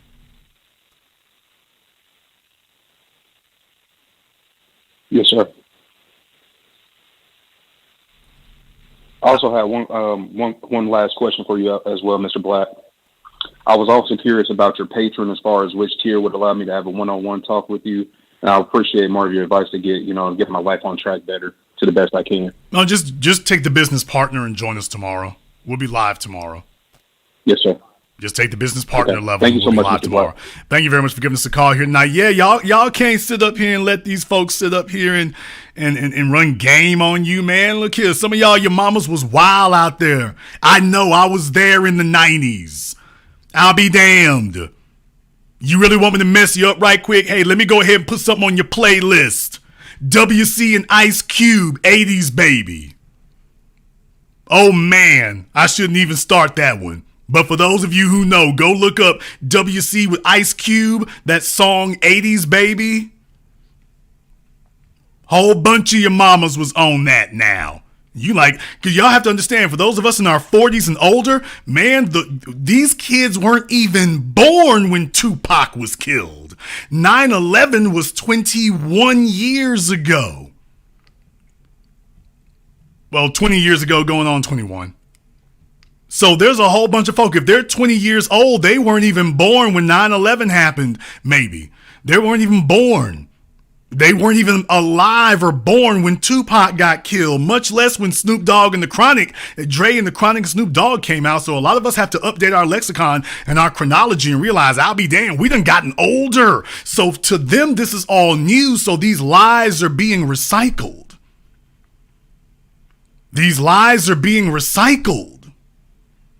So the excuses that we all figured out were lies before, the new generation's being given those excuses again. They're like, well, it must be true. You know what I mean? Back in the 90s, y'all didn't really have the internet back in the 90s, boy. My daddy said he couldn't have looked this up back then. Okay. Caller from area code 912. You're on live with The Business. What's your name? Where you calling from? Antonio Johnson. Okay, sir, you're on speakerphone or you're washing your car at the car wash. You're going to need to do something about that.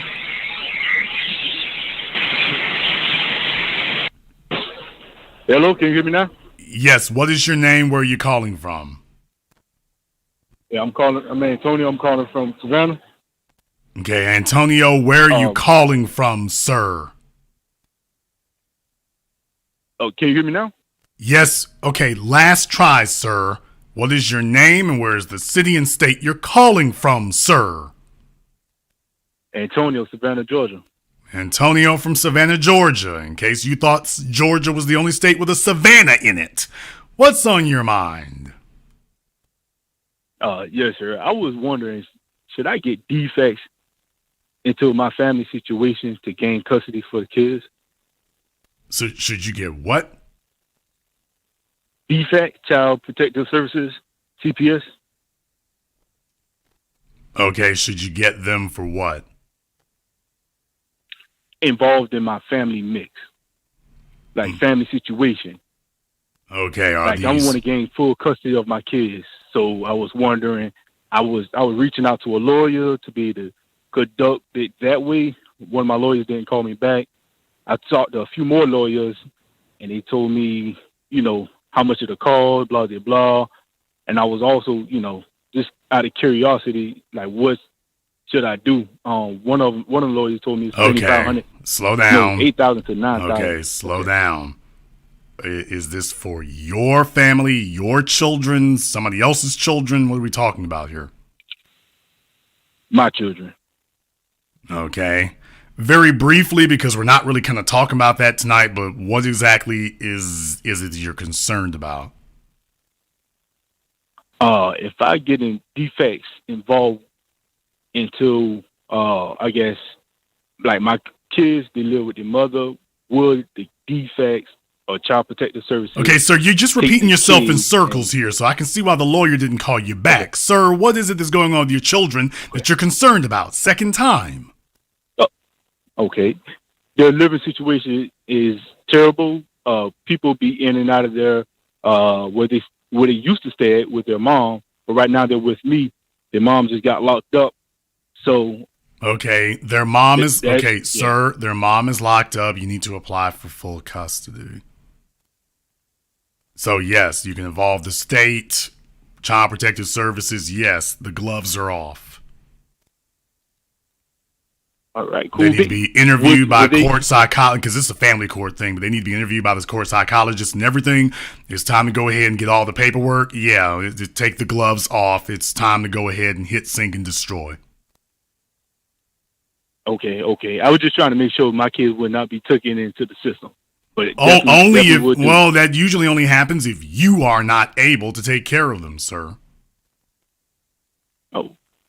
Now, damn, I'm up on it, man. Thank you. If you are incapable and don't have the financial means to take care of them, because usually they have requirements for that kind of thing, like bedrooms or something like that. But I mean, unless you are just out here bummy as you can be, no. And that is not the case. I got me a full house. Okay, thank you, Jason. In that case, brother, foot to the floor, because she's sitting behind bars. I'm sure it's for some justifiable reason, but regardless, yeah, foot to the floor. The gloves are off. You do whatever you have to do. It's steel cage match. If you can drag it in the ring, you can use it. Man, thank you, brother, man. I appreciate y'all, man. Salute. Thank you very much for giving us a call here tonight. No, if you're concerned to that extent, no, the gloves are off. Caller from area code 267. You're on live with The Business. What's your name? Where are you calling from? Hi, yes, this is Timmy, and I'm calling from Pennsylvania. How are you? All right, Timmy, what's on your mind? All right. So real quick, there's two things. First thing is, I feel like a lot of this is the female's fault, because they they with feminism and everything, they made society very feminine, and they caused a lot of wrath between men and women. And I felt like it's begun with us. The second thing is I want to ask a question, and I see this kind of. Okay, make it quick. Make it quick, Timmy. Okay. You're dragging. What's your question? All right. Do you think that trannies or transsexuals are going to start replacing females because they already have? Short answer is they already have. The women allowed this in because they thought that was going to destabilize men, because you have generations of females now with severely unresolved emotional imbalances, daddy issues out the wazoo. They thought that they were going to punish men. Wow. And what they now realize is that actually it was a trick bag that's going to punish you. So we're not on our way to it. We're already there. For those of you who are unaware of it. Okay, Timmy, let me go ahead and let you go since you can't stop a minute. For those of you who are unaware, the push now is to have your birth certificates retroactively changed. So what they want to do now is that when they do change, if they do decide that they don't want to be a man anymore, they want to be a female, or vice versa, that the birth certificates will be retroactively changed. That the old one will be destroyed and a new one designating whatever gender sex assignment they want it to be, that's what they'll have. So good luck. Basically, you're going to have to start doing background checks, or at least you're going to have to be careful. You can't just sit up here and hop into bed with nobody. You're going to have to be careful. You're going to have to be careful who you're with. You're going to have to be careful. They're now trying to make this where they got documentation. They're basically trying to make a paper trail that would seemingly corroborate whatever gender they identify with. Now they want a paper trail to corroborate it. So they're not on their way where we're already here. So basically you have to be like, okay, I need to see some childhood pictures. I need to see a yearbook picture. We need to do an x-ray, or I need to see your OB-GYN visit. Yeah, how did your last pap smear go? We need to see all of that now. Because people are just talking about the Olympics. No, there's a reason why they want this to stretch into the schools. They want this to go into the schools so that your background record will be covered up as far back as they can go. So that if you do attempt to find out, you're basically going to have an x-ray done on the person to see. If you're not able to get current medical records, they'll be able to conceal everything. So that's why they want to push this into the school system, to make sure we cover it all up. So even when I'm talking about, you got to ask them for yearbook pictures. Oh, if we can push this back into high school, at least we can cover it up then. Oh, let's take it to elementary school. Let's kick it all the way back. But then again, that is off subject for tonight here. So folks, it's not general conversation tonight. Let me get caller from area code 805. You're on live with The Business. What's your name? Where you calling from? Hey, Jason, this is Brian calling out of San Luis Obispo County. All right, Brian, I San Luis Obispo. What's on your mind? Yeah, so I just wanted to kind of address the question about whether, today's generation of males are the weakest. And to that question that you posed, I almost lost a friend group of mine. Well, I guess I would call them acquaintances, because I brought up this one thing and they all looked at me crazy. Now, keep in mind, I am 22 years old. All these guys are the same age. The main thing I brought up, and you said this is going to be a hot topic, right? So I'm going to go there, was basically about modern day pornography, and something that's really unique with the guys that are growing up nowadays is a lot of us have, grown up with the internet and how we could have things just instantly, just like that, instant gratification. And, we got a lot of mothers that are just kind of putting their kids in front of devices. You had a broadcast not too long ago. You were talking about indoctrination, and you said how a lot of these TV shows are kind of designed in which you'd have, like, for example, a theme song play and the parents are out of there. and it just leave the kids to their own thing, and then boom, everything starts kind of getting ingrained in your brain. I brought this up in front of my friends, and the first look they gave me was like, what the hell? Who even talks about this kind of stuff out loud? And it's funny because with all the videos that are uploaded, it would take multiple lifetimes just to finish what's out there. And come tomorrow, that's twice as much, right? Okay. So for some people to not talk about it at all. In the interest of being brief here, you're correct. One of the major issues we have is that it used to be that if you were a man and you wanted to see a woman naked, you had to be on point. With the advent of photographs, you then gain the ability to see women naked, and thus you have sexual gratification, at least to an extent. You had photographs. Once we enter the era of moving pictures, now, if you know the old blue movies back in the black and white days, and then finally you get into the modern era with VHS, DVDs, and then finally the internet with a cell phone in everybody's hands.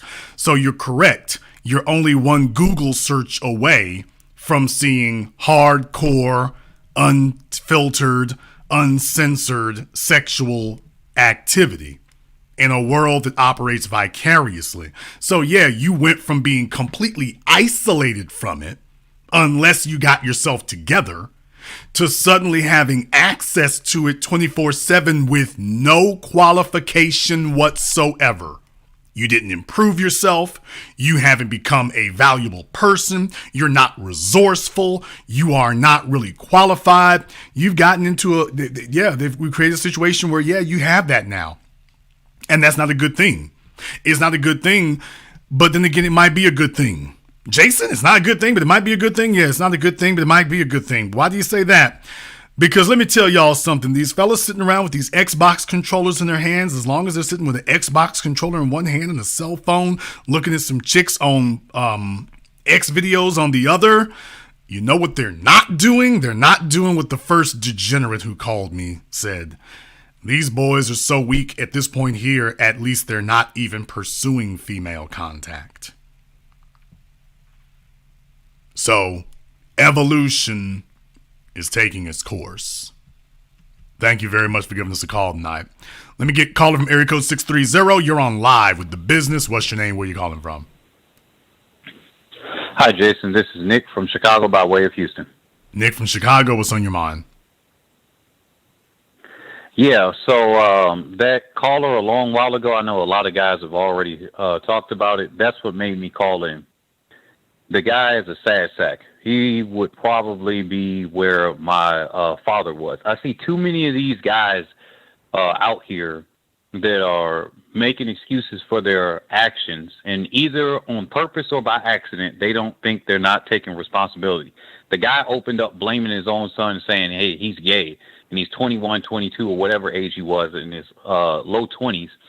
And then it's like, wait a minute, who raised him? That's the first thing. That's the first step of responsibility. And these people don't get challenged. There's too many people in these circle jerks or whatever. They got people with similar ideas. They just shoot the crap. They don't have anything productive about themselves. You got it on the internet like this now, and they don't have anybody to challenge them. So therefore, they're in those actions. And when I meet these people, like I said on a couple broadcasts ago, where my own grandmother tried to break me down because I would be, in her eyes, rebellious. But in hindsight, when I had to learn this and deprogram myself over a 5 or 6 year period of time, I'm just like, oh, it's because I naturally did not go in line with her programming, which is to be in a matriarch, be unambitious. Like, she was literally trying to program me to be unambitious, to listen to a woman's direction, not to be the leader. And yet at the same time, that's what she wanted to see. So, yes, I do believe this is the weakest generation. And one of the things I suffer from, you mentioned earlier, and I'll stop at this, is that the ability to focus, I think, is one of the biggest qualities that us guys are missing, because I could not focus on a coherent thought for the longest. I could not focus on a coherent, complete sentence. I couldn't focus on a coherent, complete foundational idea or anything outside of track and field. That was my anchor that was there. And that was the thing that allowed me, through my training in track and field, allowed me to see other areas. Because anything outside of that, I was homeless at one point. I couldn't hold a job. Well, for a bunch of males, that's where they end up at. Or anything. When you're younger and you are not in an environment that sits you down, lets you read books, it leaves you isolated with that so that you can focus on that. One of the problems with having a television is that actually draws at your attention. There is some programming that can be, quote, educational, but the television now has lost its educational ability. You have to go look for something, and it's not really something that caters to children in that regard. So you're absolutely correct. Most children today are growing up with an environment where something is constantly pulling at their attention. There's constantly somebody vying for your attention, somebody fighting to draw you over here. Hey, here's Minecraft, here's Roblox, here's Fortnite, here's, PUBG, here's Instagram, here's TikTok, here's Facebook. There's constantly things 24/7 grabbing at them. Here's this soft drink, here are these shoes. And in that kind of, we went from an environment where there was very, very few things pulling at you to an environment where you're constantly being pulled at. I mean, when you take a look at television commercials, in Hollywood movies, for example, take a look at how quickly things cut from one frame to another. Michael Bay was real good about that. It was still real good about that, by the way. Cutting from one frame and cutting very fast. You're just this cavalcade of images coming at you. And that doesn't even give you time to process anything. Well, guess what? It rewires your brain. How so? Well, if you're not able to process, then you're not going to be required to process. Or should I say, if you're not required to process, then you eventually won't be able to. Eventually, somebody puts you on the track and says, here, well, can you run? Well, I think I can do that. Okay, well, next thing you know, you're by yourself. Thank you very much for giving us a call. Let me get a caller from area code 971. You're on live with The Business. What's your name? Where you calling from?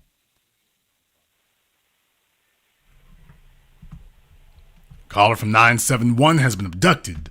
Caller from area code 909, you're on live with The Business. What's your name? Where you calling from? It's Alex from Riverside, California. Okay, your phone's really muffled. Did you say it's Alex? Yeah, Riverside, California. Okay, Alex in Riverside, what's on your mind? No, that last guy just struck a nerve. I had a minimum wage job, and after 3 months, they throw you on straight commission. Lived in a room, rented a room in the ghetto of San Bernardino. Bought a $300 Honda Civic, 83, and I gave this lawyer $2,000 and a pre-wrote out checks for 2 years for $150 a week to fight for my boy. You got to fight for your son. And I fought. I would cry at night thinking this judge is going to take my boy. He's going to take my boy. This was my boy. She had met this Marine and talking about they're going to go to Germany and Japan. This is my boy. I had to fight for him, and that guy just pissed me off, man. You fight for your seed, you fight for your son, and then when we got joint custody, she would drop him off and he would dress all cute, little skinny pants. Even my mom would make fun of him. Like, hey, look, he's wearing girl pants. He's wearing girl pants. She would dress him all cute. You come to our house, man, it's me and my brothers. We're working on cars. We're watching sports. We're play wrestling. Over there, she had 2 more daughters, and dude was always off on a mission because he was a Marine, so it was a lot of feminine energy in that house, And when I would pick them up, they were out in 29 Palms, and then I had to go to San Diego. I was always there. I never missed a day. If you're familiar with when you go to Palm Springs, the big fans, the electrical generators? The windmills, I would ride a motorcycle.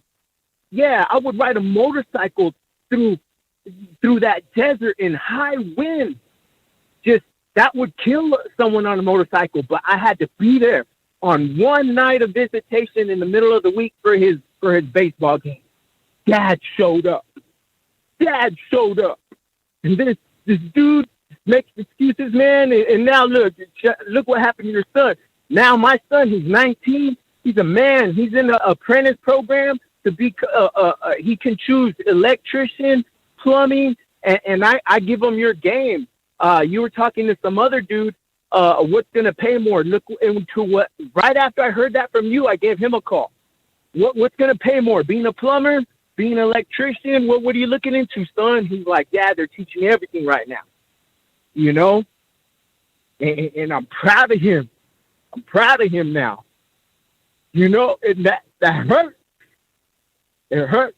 Man, I thought she was going to take my boy to Japan, to Germany.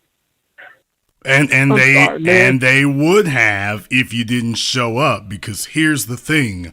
The brutal reality of why he was such a despicable, disgusting caller is because you've got now at this point, you got 2-3 generations of males who do not like themselves. And so it's very easy to throw away your son when you were an unwanted son. It's very easy to sit up here and just say, oh, hell, who cares what happens here? Yeah, you don't want your son because nobody wanted you. So the idea that your son is valuable is a foreign concept to you. If you were not valued as a son, then the idea that you could value your son, well, what do you mean value him? Ain't nobody give a damn about. You notice when you deal with these old folks, they start saying those kind of phrases. Nobody gave me anything. Why should I give you anything? Nobody did anything for me. Why should I set anything up for you? You start noticing that comes from an area of self-hate. When you value yourself, you're like, wait a minute, I didn't just live for nothing. I got something to pass on. And this is not my son. Let's be very, very clear. In language, in etymology, in linguistics, understand something. When you say boy, son, and heir, you realize you can be referring to the same person with those 3 words, but we got 3 different meanings going on here. That's my boy. Okay. That's my son. I got that. This is my heir. Whoa. Now that takes on a whole new meaning when you say, this is my heir. Because then the next thing we start doing is we start looking at you. Wait a minute now. Let me go digging through Dad's files. Let me see. You got stocks, bonds, property, real estate. What was Dad doing here? Because he used a specific word. This is my heir, which means I got plans for him. And my life, what I do is going to dictate that. So that tells me if you value your children. When you value them, you start using words like that, and then you live your life differently. You don't just live your life willy-nilly when you're thinking in the concept of heirs, legacy, what I'm passing on, what will be inherited. When you think of it like that, that's different. So hell no, you can't take my kid off to no age and no mess. We got work to do over here. I'll let you have the last word. Yeah. Nah, just love your kids, man. I don't understand. Like, that was my boy, you know, and you know, when I would pick them up on them long trips, you know, I would listen to the Mac lessons, and then you kind of took it over, and I started listening to you. And man, we take everything to heart, man. You're out here doing the good stuff, man, and I appreciate you, man. You know, sorry, I just got emotional. That fool stuck a nerve with me. No, if there's anything worth being emotional about, that is it. If you cannot summon your feelings and righteous outrage for your flesh and blood, then you don't have it for anything. Thank you very much for giving us a call tonight. Let me get caller from area code 816. You're on live with The Business. What's your name? Where you calling from?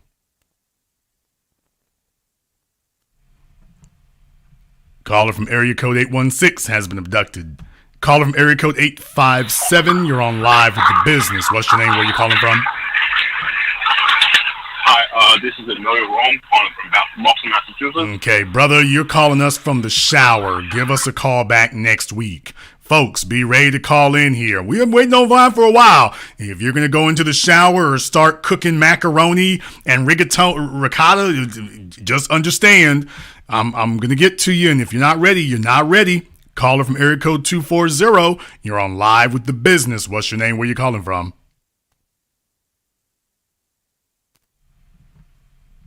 Caller from 240 has been abducted. Caller from area code 323. You're on Live with the Business. What's your name? Where you calling from? Jonathan from Los Angeles. Jonathan from Los Angeles. What's on your mind? Hey, I just want to say that first of all, I'm appreciative of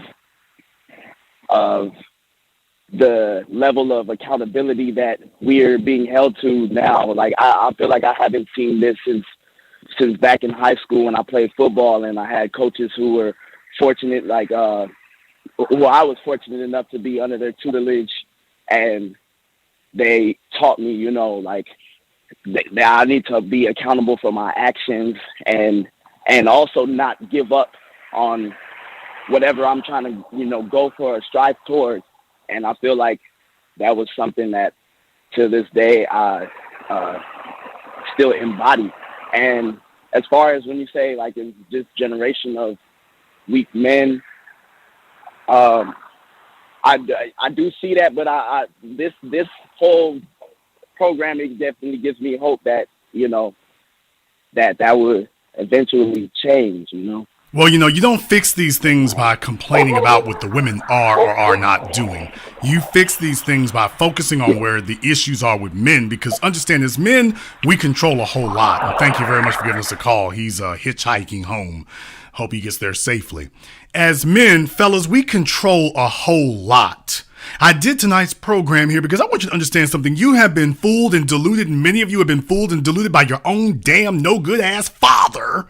If we dare use that word, you have been fooled and deluded by them into believing that you don't matter, that you are weak, that you are powerless. As men, we built this entire planet. You are far from powerless. But if I can convince you that you are, then I can enslave you. I want you to understand you are not helpless. You're not helpless. You're not powerless. You're not lost. But what you might be is weak and afraid. And as men, we've got the power to change all of this. And I don't mean change all of this in 20 damn years. If men got together as one group, we could change all of this in 1 week. 1 week. 7 calendar days, we could change all of this if we wish to, which is why I'm having this call to arms to say this idea that you're just going to sit back and, oh, well, don't worry, I'm going to do what the women did. Let's be very, very clear. Women, okay, it's time for me to go ahead and upset you. It's time to upset you. Women whine and complain and plead for sympathy. That's how women change things. Women change things by pleading. Women change things by staying on your back and begging and badgering. Women change things by doing that. And when you have boys who are raised in nothing but a female environment, they start latching on to those mechanisms. Next thing you know, you have boys who, rather than build and assert themselves, begin begging and pleading. And that's not the way that works. You see, if you're a male who's never fought for anything in your life, I'd be a damn fool to think that you are going to fight for your flesh and blood and your children. You've never fought for anything. You're so damn fragile. Take away his iPad and he balls up into the corner in the fetal position. You think he's going to start? You think that's going to start a revolution? You think that's going to fight for anything in this world? You think that is going to go to court? Please. You see, the females have no problem walking up into a courtroom and being as vicious as possible. The males are sitting up here on the outside with their teeth chattering. Oh gosh, God, I don't know what's going to happen next.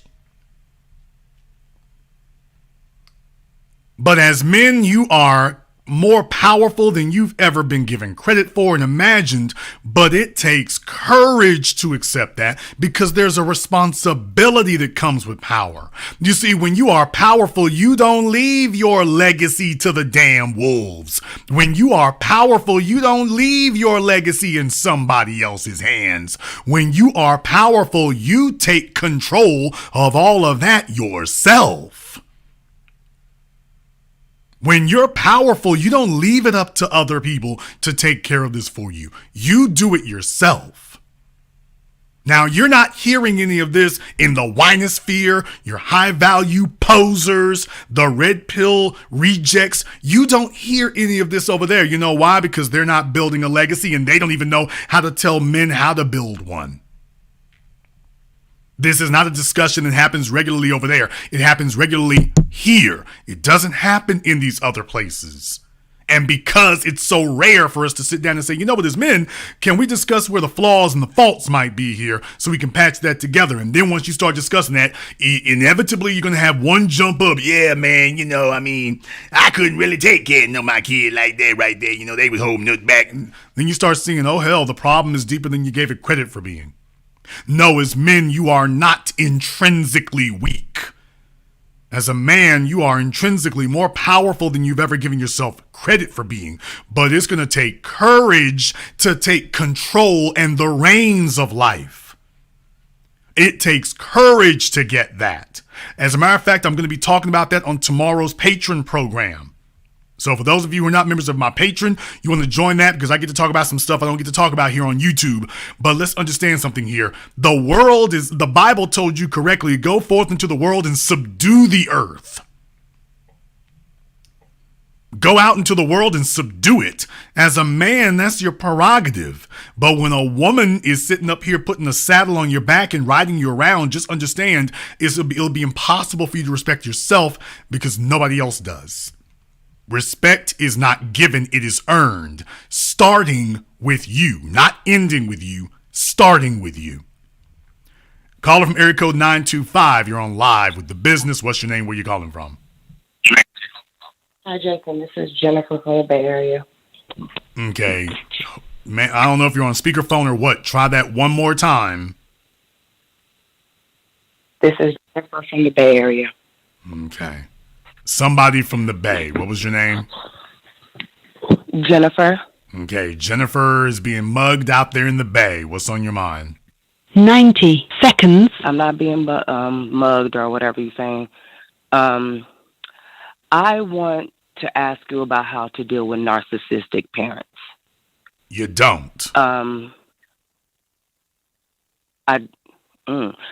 Okay, I agree with that. It's been 2 years.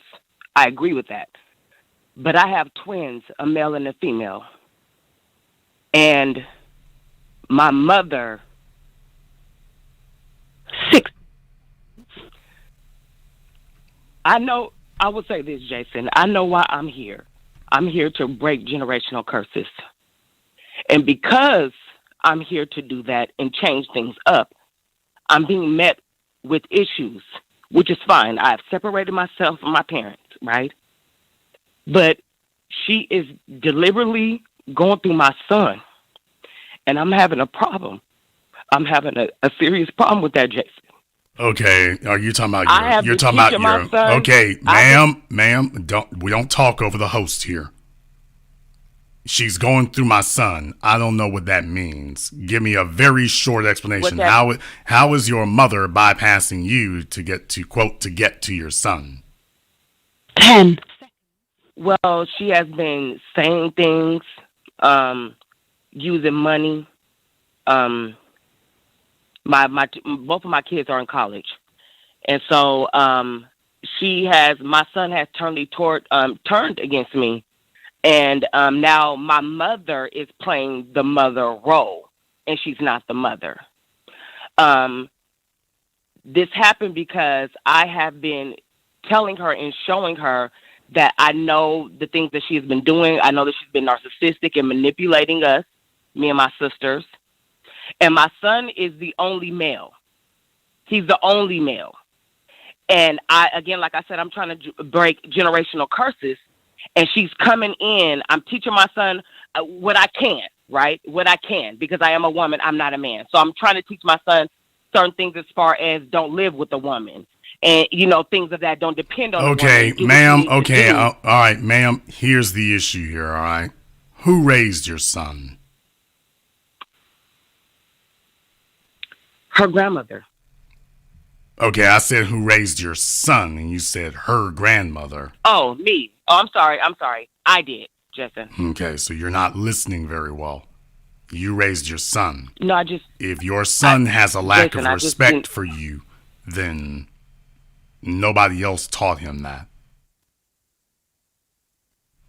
Okay, her call dropped. I didn't hang up on her, but yeah, if your son has a lack of respect for you, he learned that from you. He didn't learn that from somebody else. He learned that from you. There were things he didn't like that he saw in you, so you got to hold that L. Caller from area code 352. You're on live with The Business. What's your name? Where you calling from? Yeah, this is Charles from Ocala, Florida. Okay, folks, I know some of y'all may have been holding for a while, but if you're on if you're on speakerphone or on earbuds or something, you need to take those off when you get on the phone. Nobody can hear you.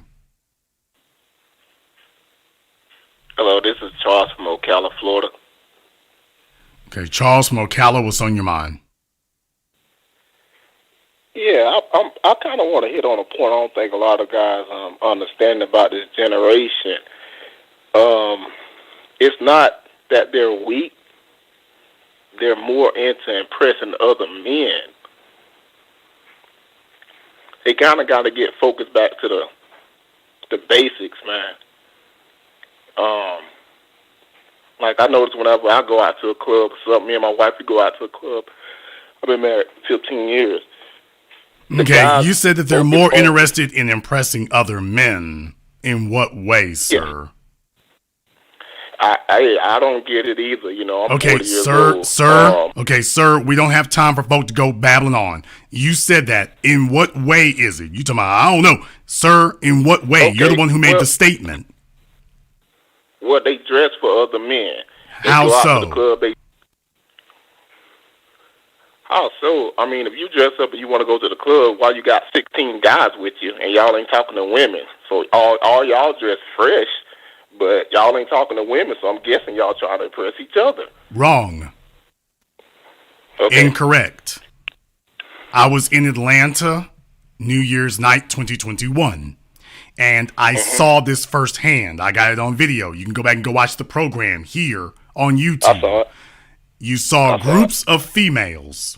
They were dressed very feminine, very nice. They were dressed to catch something. They were all walking together in groups. We're used to that phenomena with females, especially at clubs. We're used to that. Now you're seeing it with males. So what does that tell you? That tells you that they're emulating a female behavior. They are socially awkward. They're socially awkward. Now I would go even further, socially inept. So that even if you put them in a room with females, only one of them is actually going to have any idea what to do. The rest of them are going to be sitting around standing next to each other. So they're emulating what traditionally has been a female behavior. Sir, that is the definition of weakness. They're not dressing for other men, but their circumstances are relegating them to other men because they're dressed, but they don't know what to do. I'm literally sitting there in the Westin in downtown Atlanta, and there's 7 or 8 of them in a room. 7 or 8 dudes in a room. They're smoking weed. They're being silly. No females anywhere. Just a bunch of dudes with each other. You know why? Because that's the way they spend most of their days. What do you mean? Okay. They're on Instagram. They're liking posts. How do you think somebody like a Brittany Renner can get millions of followers? These are males who can't get female attention in the real world. They're living vicariously. Well, when you live vicariously, you never develop the skill set necessary to actually go out and execute it. So even if I sat you next to a female who was a 10, you wouldn't know what to do. You wouldn't even know where to start. So yes, they're putting on the trappings and the disguise of an individual who should be able to, but he lacks the tool set. So no, he's not dressing for other men, but he doesn't know what to do with a woman. Thank you very much for giving us a call tonight. Let me get caller from area code 412. You're on live with The Business. What's your name? Where you calling from? Good evening, Jason. My name is Robert. I'm calling from Pittsburgh, Pennsylvania. Remember the song by James Brown, It's a Man's World? That should come into play. I think that this generation of males is weak, but weak as ever. I think that if we don't address this problem now, it's going to get much worse. We can't enable the system to weaken our men any further. It's Adam and Eve, not Adam and Steve. Men and women seemingly are not aware of the acute danger of extermination. We are in a condition red. Black Voltron, thanks for keeping it real. Women and men, we must take responsibility and do the right thing for our family's survival. Very well said. I love your program. Thank you very much for giving us a call tonight. We're limited on time here. I'm going to get a few more calls. We're really kind of limited here, but let me get caller from area code 330. You're on live with The Business. What's your name? Where are you calling from? My name's Miss Pamela, and I am from Akron, Ohio. Okay, Pamela from Akron. What's on your mind? What's on my mind is my grandson. He's 16 years old, and he's surrounded by a bunch of women. Good, strong women, but a bunch of women. And he doesn't want to drive. And all he wants to do is play video games. And I guess I need your opinion on what can I do as his grandma to help.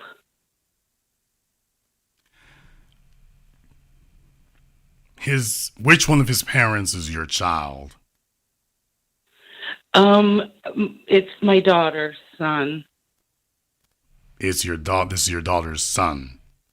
Okay. And yes. Your daughter is a single mom?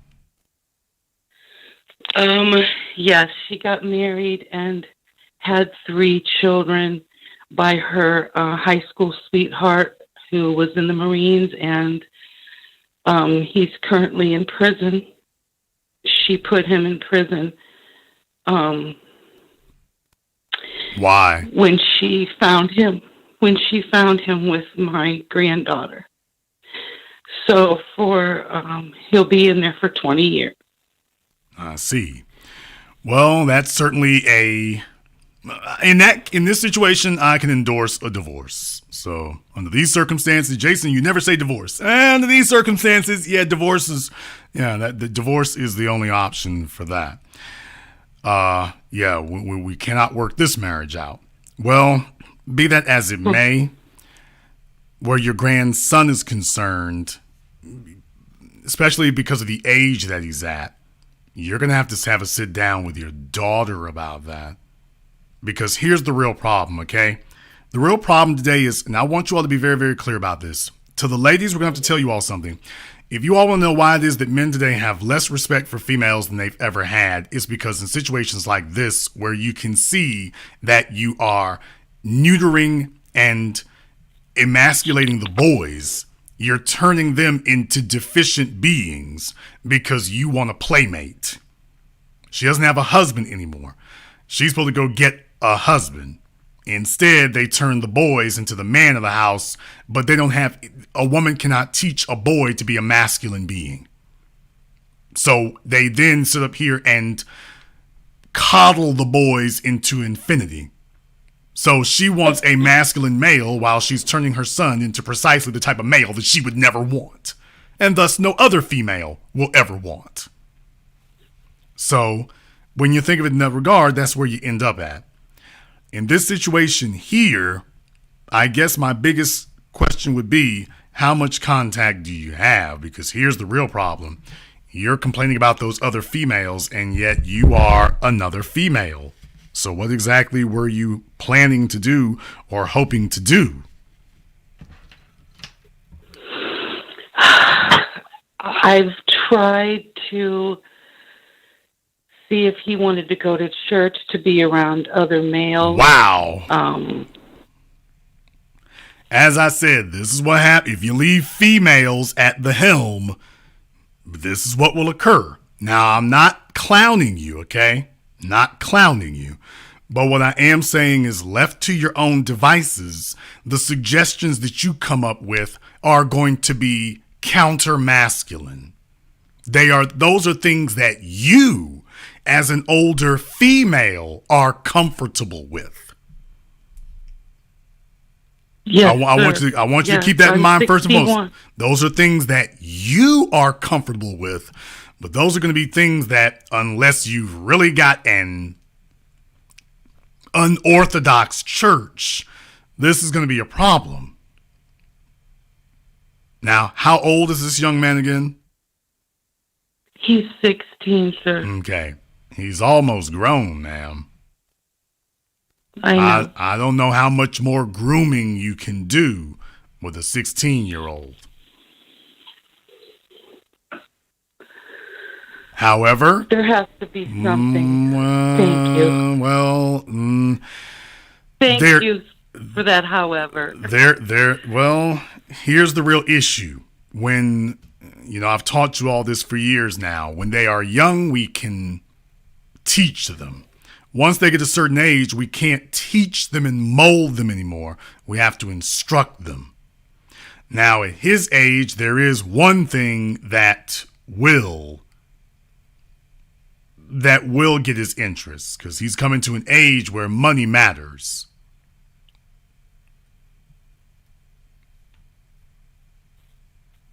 That's really going to be the only other step that you would have. And you would really need to get with his mother about, okay, we don't need to be coddling him. What's the next step? He's 16. He's going to be graduating from high school here before he knows it. The next step here is to groom him to be adequate for what he'll be doing next in that regard. That's really where you need to be looking at. How are we grooming him to be competent beyond grade school? Because at this point right now, he's going to have to his manhood is going to be on the job training. That's the bad news. The good news is that as men, as males, we are biologically predisposed to survival. So when you put us in a do or die situation, it really doesn't matter how coddled they are. Men are biologically wired to survive. And if wearing your pumps and your pantyhose is not conducive to survival, he's going to take off the pumps and pantyhose and put down the damn game box controller, and he's going to pick up a skill set that helps him to survive. Now, what city are they living in? They are living in Canton, Ohio, about half hour from me. Okay. That's not really a poppin' place, though, to be totally honest. So the next thing is he's not in a highly competitive environment. Professor Scott Galloway was talking about this before. And by the way, I posted the video. I actually posted the link to the video here before.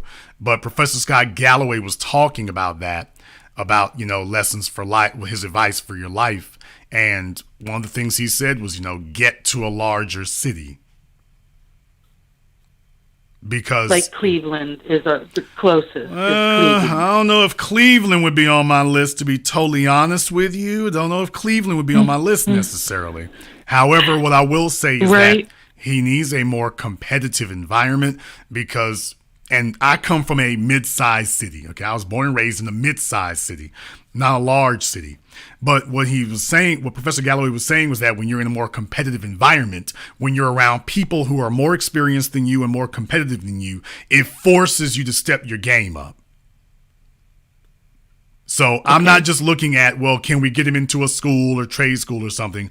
I'm looking at a whole holistic environment, because if you're in a small town or a slow town, that will just allow you, you'll pick up a skill set, but you won't change your character traits.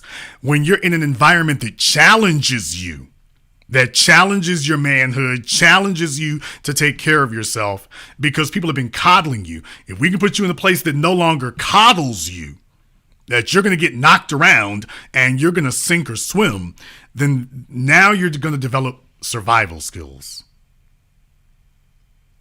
Gotcha. Makes sense. So definitely, like I say, do you have kinfolk in other cities? Yes, I do. Such as? Not in Ohio, but other cities that are bigger cities. But I don't know how my daughter would feel. You're right when you say about the coddling, and I do it too. I mean, we both do it. We feel like we're trying to make up for him, not having a daddy, and it's. Well, what you find with single moms and single grandmamas, they say that for a few moments, and as soon as the boys are in a situation that's uncomfortable, they step right in and start interfering. Let's make it comfortable for him. Yes. We don't want to be unhappy. The only thing he's happy with is an Xbox controller in his hands. Your job is not to make him happy. Your job, your responsibility, and you will fail if you do not. The thing that boys today are most lacking is leadership qualities. And a woman doesn't respect a man who is lacking in leadership qualities. That's the bottom line. You all are not even raising them or conditioning them to lead in their own home, to be able to lead to unclog a sink, or to lead financially. So since he's not her financial leader, she will not accept him as her social leader either. And so when you have a female who doesn't choose men very well, your daughter probably falls in this category, because it takes a special type of dude to be doing that kind of stuff. So I'm looking at your daughter some kind of way right now. But in any case, I what feel is... that okay, ma'am, brake pedal. I would brake never... pedal. Didn't ask for comment. Yes, brake pedal. Didn't ask for comment. The bottom line is what these boys are most missing is leadership qualities. And as a woman, you can't teach a male how to develop masculine leadership abilities. You're not capable of doing that. You're not. I understand. Now, I understand. Maybe you got some dudes who are on point at your church or whatever. Okay, that's fine. That's great. That's wonderful. You would have to get together with your daughter and say, okay, have we raised a male who is going to be able to take over leadership into the next generation? Or have you raised a law-abiding beta simp? Because so many of you are so concerned, well, keep your kids out of prison. Well, okay, thank you, but that's the bare minimum. He's a law-abiding citizen, but he's also weak. So he's a law-abiding coward, a law-abiding beta, a law-abiding incompetent. So for a female, you're trying to make him as harmless as he can be. Well, congratulations, he's completely harmless. He's also completely useless. And when he goes and meets somebody else's daughter, and she's expecting him, well, man, get up and lead. I'm waiting. And he doesn't have any initiative to do so. He's looking at her like, well, we could lead together.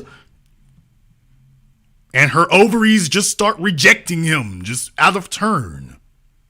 Well, yeah, you raised a law-abiding citizen. The law-abiding is one of the goals, but he's not a leader, which means that he's going to be the last that any female is going to want to build a family with. She will be constantly auditioning his replacement. Even if she does get with him, she'll constantly be auditioning whoever's going to replace him. And she'll never stop looking. Because she can't stop looking. Her survival depends on it. That's where you are. That's where you are now.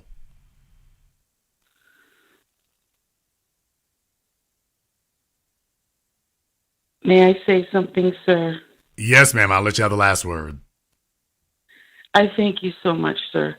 and I appreciate it, and I'm going to look up a lot on leadership. But as far as my daughter was concerned, she's a Class A woman. She doesn't sleep around, and the Marines decorated him all the way up. So as far as having my daughter say that she's not a good picker, I guess.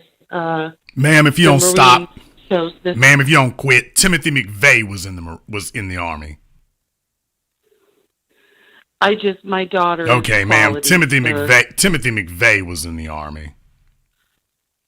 Okay, but my daughter is quality, ma'am, and she didn't deserve this. Okay, ma'am, I did not say that she deserved anything. The children certainly don't deserve that. However, if you're gonna sit here and tell me that somebody does something like that and there are not signs, I'm gonna tell you this is why your grandson is in the predicament he's in, because these are the women around him, including you. Ma'am, don't even try. Don't even try that. Now, I was being polite. Ma'am, I was being polite before and being a little soft about it before. I'm about to get a lot more rigid.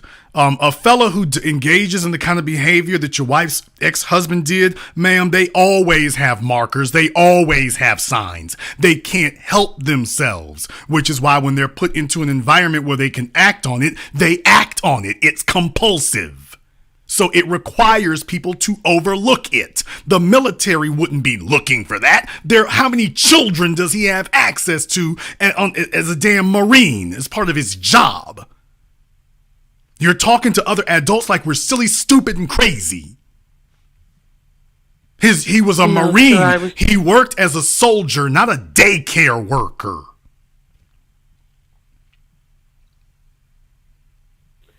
Okay. If he was doing that, there were signs something's wrong.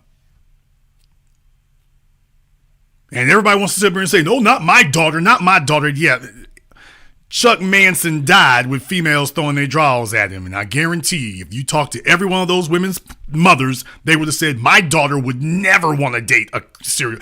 Ted Bundy had women trying to marry him. I think one did. Please, ma'am. I know this is very hard for you to hear. Not my daughter. Yes, ma'am, your daughter. I'm gonna go there. Yeah, damn the nonsense. I'm gonna go there. Not my daughter. Yeah, your daughter. Yes, yours. Absolutely yours. This is so hard. You have no idea how hard this is. I'm gonna make a suggestion to you that might sound a little ironic. You should prepare your grandson to go into the military.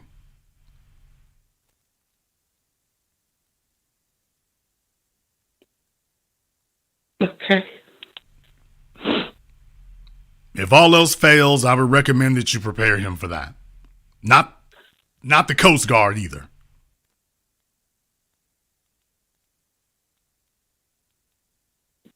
Okay.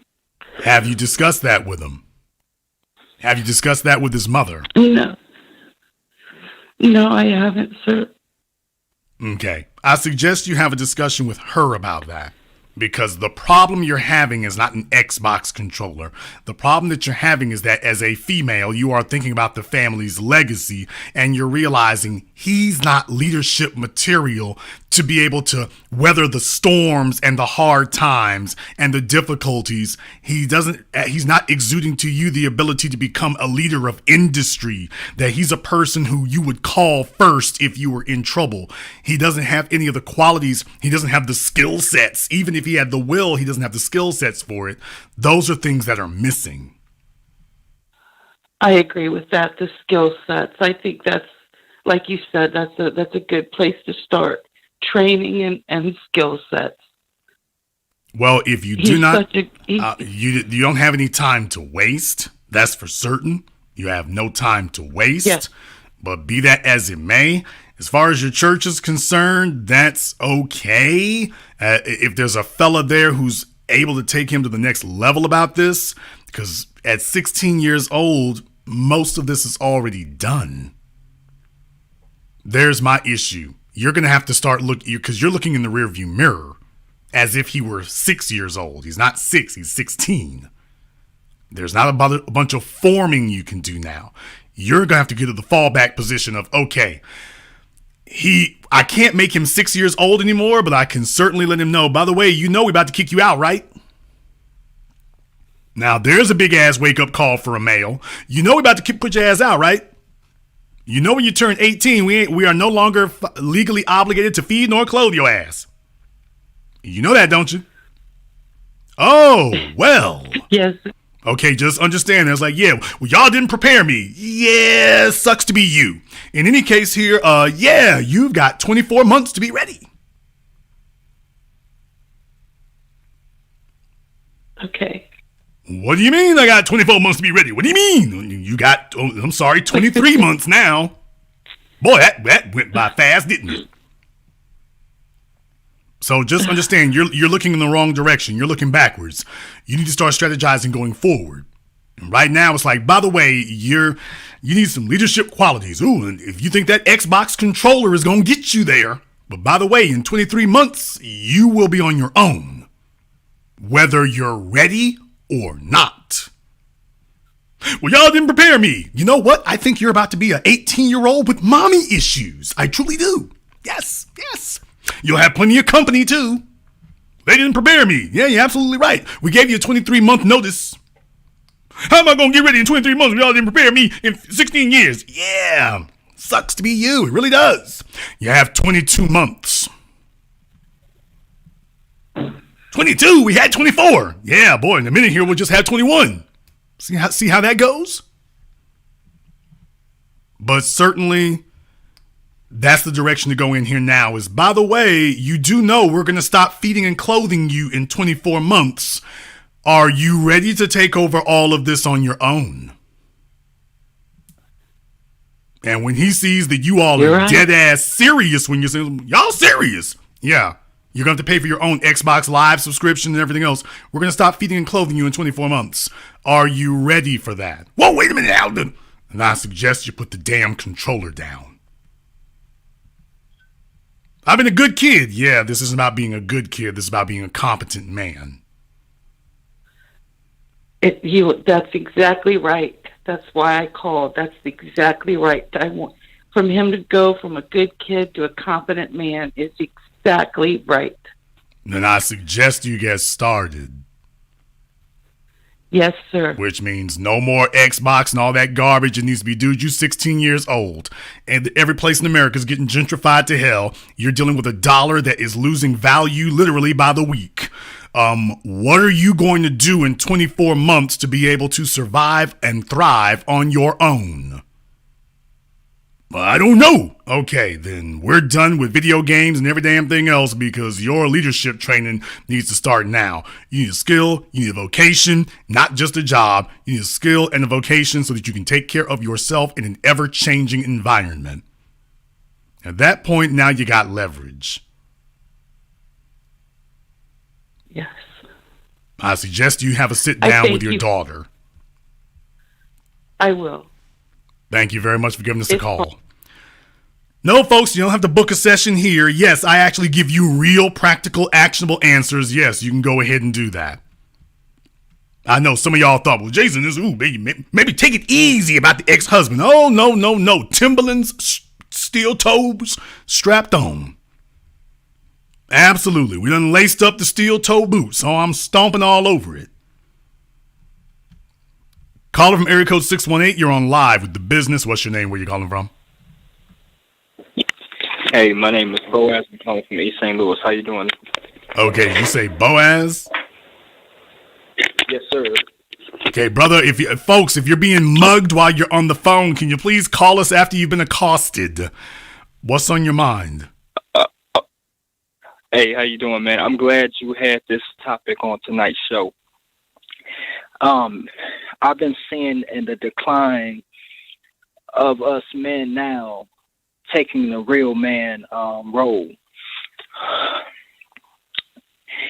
I know that a lot of us, we try to put our problems such as depression and mental illness as an excuse, but we really are dropping the ball. I see so many of my friends who have children, and it's not their plan at all to try to build a relationship nor wealth to pass down to their children. And in St. Louis, you see that the Arab is owning everything. And we brag about money here as a black people, but we're not trying to elevate ourselves. And I tell people, why don't you own something? Why don't you build something? You know what I mean? You say you can get money like everybody else, but then when I tell them that, they're like, oh, no, I can go to the Arab and buy this. Okay, well, definitely you have to have a legacy and a plan to do any of that. That's the real problem. Nobody else can put that in you. That goes to desire. That goes to drive. That goes to that. Thank you very much for giving us a call here tonight. Yeah, I don't know if they're belching or burping. There's some females who think that's cool. All right. Caller from area code 913. We're on live with The Business. What's your name? Where you calling from? Caller from 913 has been abducted. I'm going to try one or two more phone calls here because we've already been on for over 2.5 hours, by the way. Let me get caller from area code 317. You're on live with The Business. What's your name? Where you calling from? Hey, Jason, my name is Alan, and I'm calling out of Indianapolis. Wow, okay. Indianapolis is representing big tonight. They must have had something must have happened out there. What's on your mind? I mean, I think, truthfully, I don't think that the generation's weak. I think there's a split right now. I think there's the ones that's still corrupted by the older generation, as you spoke on many times, but I think it's a gang of us, specifically millennials and Z's, that's trying to fill the damn potholes that the previous generation left behind. So, and we right now, we just about getting our business. We trying to do exactly what many have explained, as well as you, about getting our shit together so that we can leave something behind, because it's like if you go through something, you don't want your legacy to have to deal with the same thing. So you want to be better than those before you. And I think that's what's going on. And in terms of all this beta masculinity that we're seeing right now with ASAP and Kid Cudi and Will Smith, low key, you caught this about 6 months ago when you did the whole thing about I think masculinity wars, and you were talking about pretty soon you're going to see a lot of the Anglo community present things on TV involving more crazy, more dudes that are just really out there. They're ultra alpha. They don't care. They have sex with anybody or whatever. But you was at the same time, be prepared, because they're going to bring somebody else down in order to boost their own ego. And I think that's what we're seeing right now with people like Will Smith, with all these artists putting on dresses, because they're going to showcase that and make it seem like to us, this is who we are. But I mean, for every one of those goofies, you still get a Lord Jamar, a Busta Rhymes. Well, it's not for everyone. Well, let's be very, very clear. It's not just for everyone, though, because understand, in the society at large, black men are regarded as natural alphas. We are literally the only men who a bald head is considered to be an alpha trait. For everybody else, that's considered to be a recessive or a deficiency. We're the only group of men who can have a bald head, and that is actually enhances value for us. And we won't even get into beards and things like that. So we're regarded as, darker skin is regarded as an alpha trait. Pale skin is not really regarded as biologically, dominant. So, I mean, we're talking about biology here. So it's in the society. And obviously sports has done a lot for us. Entertainment has done a lot for us. Politics has done a lot for us. You had black mayors who were able to get white folk to vote for them once segregation stopped. They were to get white folk to vote for them in mass. So what does that show you? We are in the society, we're regarded as natural alphas. So what you have to do is rig the game. So what you do is you create an entertainment industry and, okay, let me hand pick this guy over here and hand pick this one over here, and we'll hold them up. We'll ignore the other 99.99999% of the society. Can I get you to take a look at this guy over here? And hopefully over time, this will soften you up. Because remember, this right now, what you're seeing, this is not a 5-year plan. This is not a 10-year plan. This is a 100-year plan that you're looking at right now. This is a 150-year plan. Well, Jason, why would you say that? Because, especially when you say, well, white folk are going to be a numerical minority in America by 2050, 2060. So why would you say that this is a 100-year plan?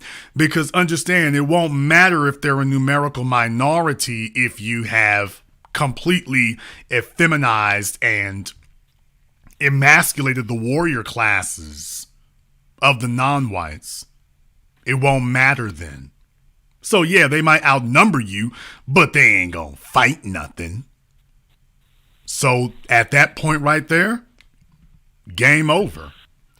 Thank you very much for giving us a call here tonight. Let me take one more call here. Let me get caller from area code 929. You're on live with The Business. What's your name? Where you calling from? Good evening, Jason. My name is Daryl from Chicago. Daryl from Chicago, what's on your mind?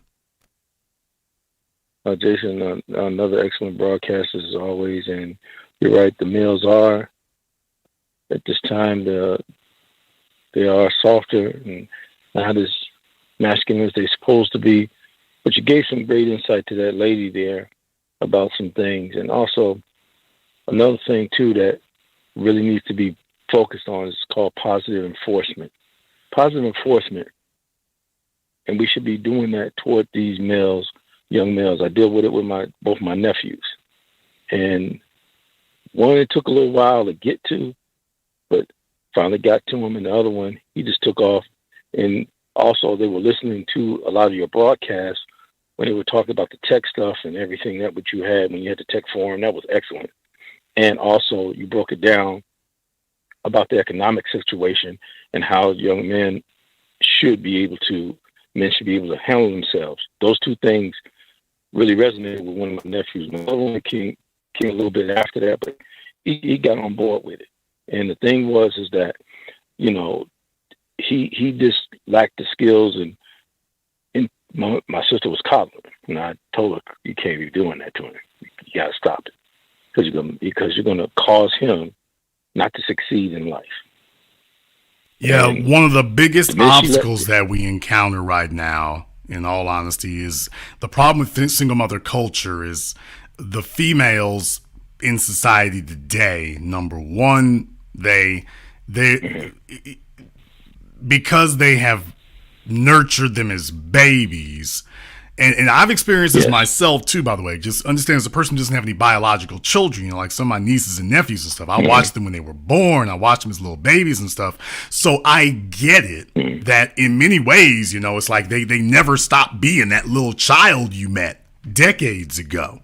They never stopped being that. Here's the problem. Of course they stopped being it. What the hell are you talking about? Of course they stopped being that. So this idea that your son is just this little fragile boy, okay, this Negro is 6'4" over here now and got a beard, and you're treating him like he was then. You have is the women who have failed to mature. It's the women who have failed to evolve. Because what's supposed to happen in the situation, this is why you can't allow women to raise children by themselves, because they will always a male that you have to treat like a man is unmanageable. Let me say that again. A male that a woman has to treat like a man is unmanageable. You know why? Because he literally could pick your little ass up and throw you if he wanted to. So what women tend to do is they tend to coddle the boys. They tend to neuter them. They tend to make sure that he's harmless, because she's like, ooh, hell, he's 6'4". If he ever wanted to run wild on me. Now, you and I as males, we're like, that doesn't bother us. Trust me, that would be a bad idea on his part. It would be a bad idea. When a woman's by herself, she's like, well, hell, if he decides to go run wild on here, I'm by myself. You and me would never think about that. You and I would never have that concern. It's like, he'll only do it once. Trust me, it'll only happen one time. Trust me. He might start feeling himself for a minute. He's gonna feel himself for a minute. He's gonna feel me for the rest of his life. It'll only happen once. But women don't think that way. They don't think that way. So that's very true. That's why you have to have a man in the home, so that when it's time to pass off, when he's young and helpless and needs to be, nurtured and nursed, when he needs to be nursed because he's helpless, okay, that's when you let the women do that, because nature's given him the ability to nurse the helpless. Once this little sucker can start running around, okay, this time for the men to step in. Okay, he's got the ability to start picking things up and affecting the world around him. But he's 3. Ma'am, I said he's picking things up and carrying them around. If he's old enough to pick it up, then he's old enough to know how to use it. See, and that's when women don't want to let go, because at that point they start questioning themselves. Well, if you are proper wife material, oh, ladies, I'm reading y'all's mail right now.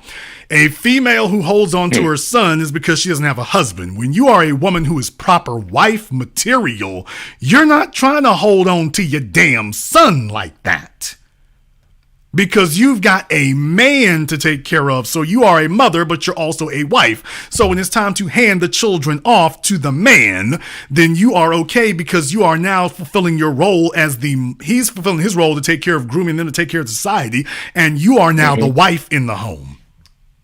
You haven't lost your position. A single mother, when the kids are gone, she's done. She's dead. That's it. All she is an old, dried out set of ovaries. She's through. She's finished. This is the apocalypse, because the children are not there and there's nobody. We talk about empty nest, but understand something. Empty nest is a syndrome that can be managed very easily when you got a partner. When you're a woman who's by herself, you went from, I had to learn this myself. Once again, as a single person with no children, I remember growing up and I had siblings and I remember all the noise. Then I remember moving out by myself, and I was first thing I noticed was the silence.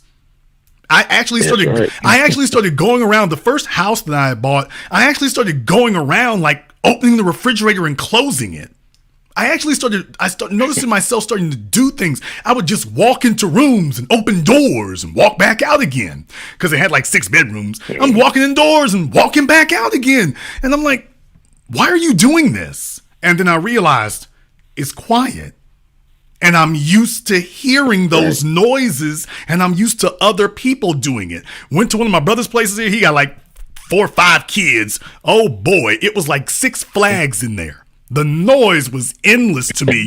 Don't you know this Negro was in his room laid out asleep? I'm like, these kids are so loud, it's vibrating the walls. How the hell are you unconscious? How in the hell do you do this? You must have a disorder we didn't know about growing up. How the hell did you do this? He's laid out asleep. I'm talking about out. Like, I had to walk over there and shake him to get him. He's out. How are you doing this? So what I'm saying is, there are things that you don't understand and don't realize. And when you're a single woman and you went from having all these kids to having nothing.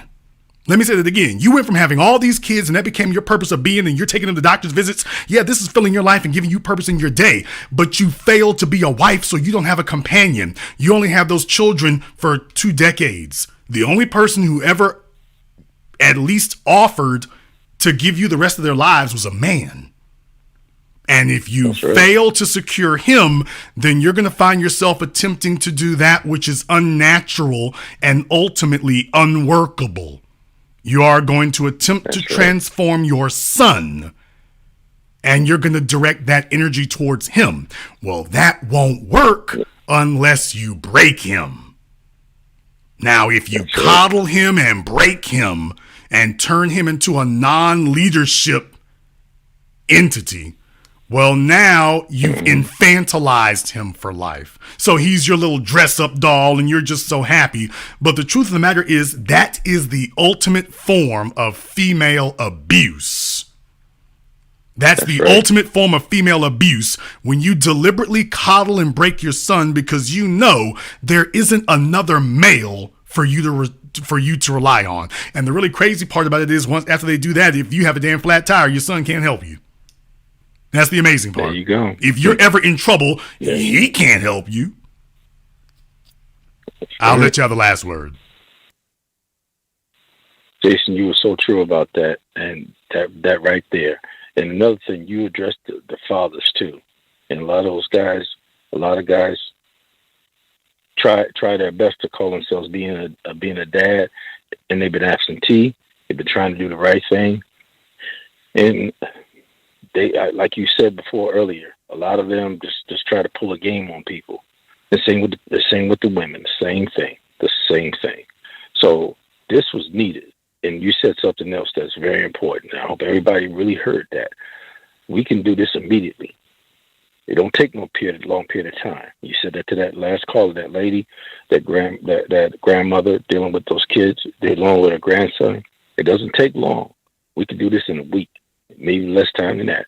In the period of time that I'm blessed to do that, and my brother assisted along the way, it took just a short period of time. I don't know if he got it.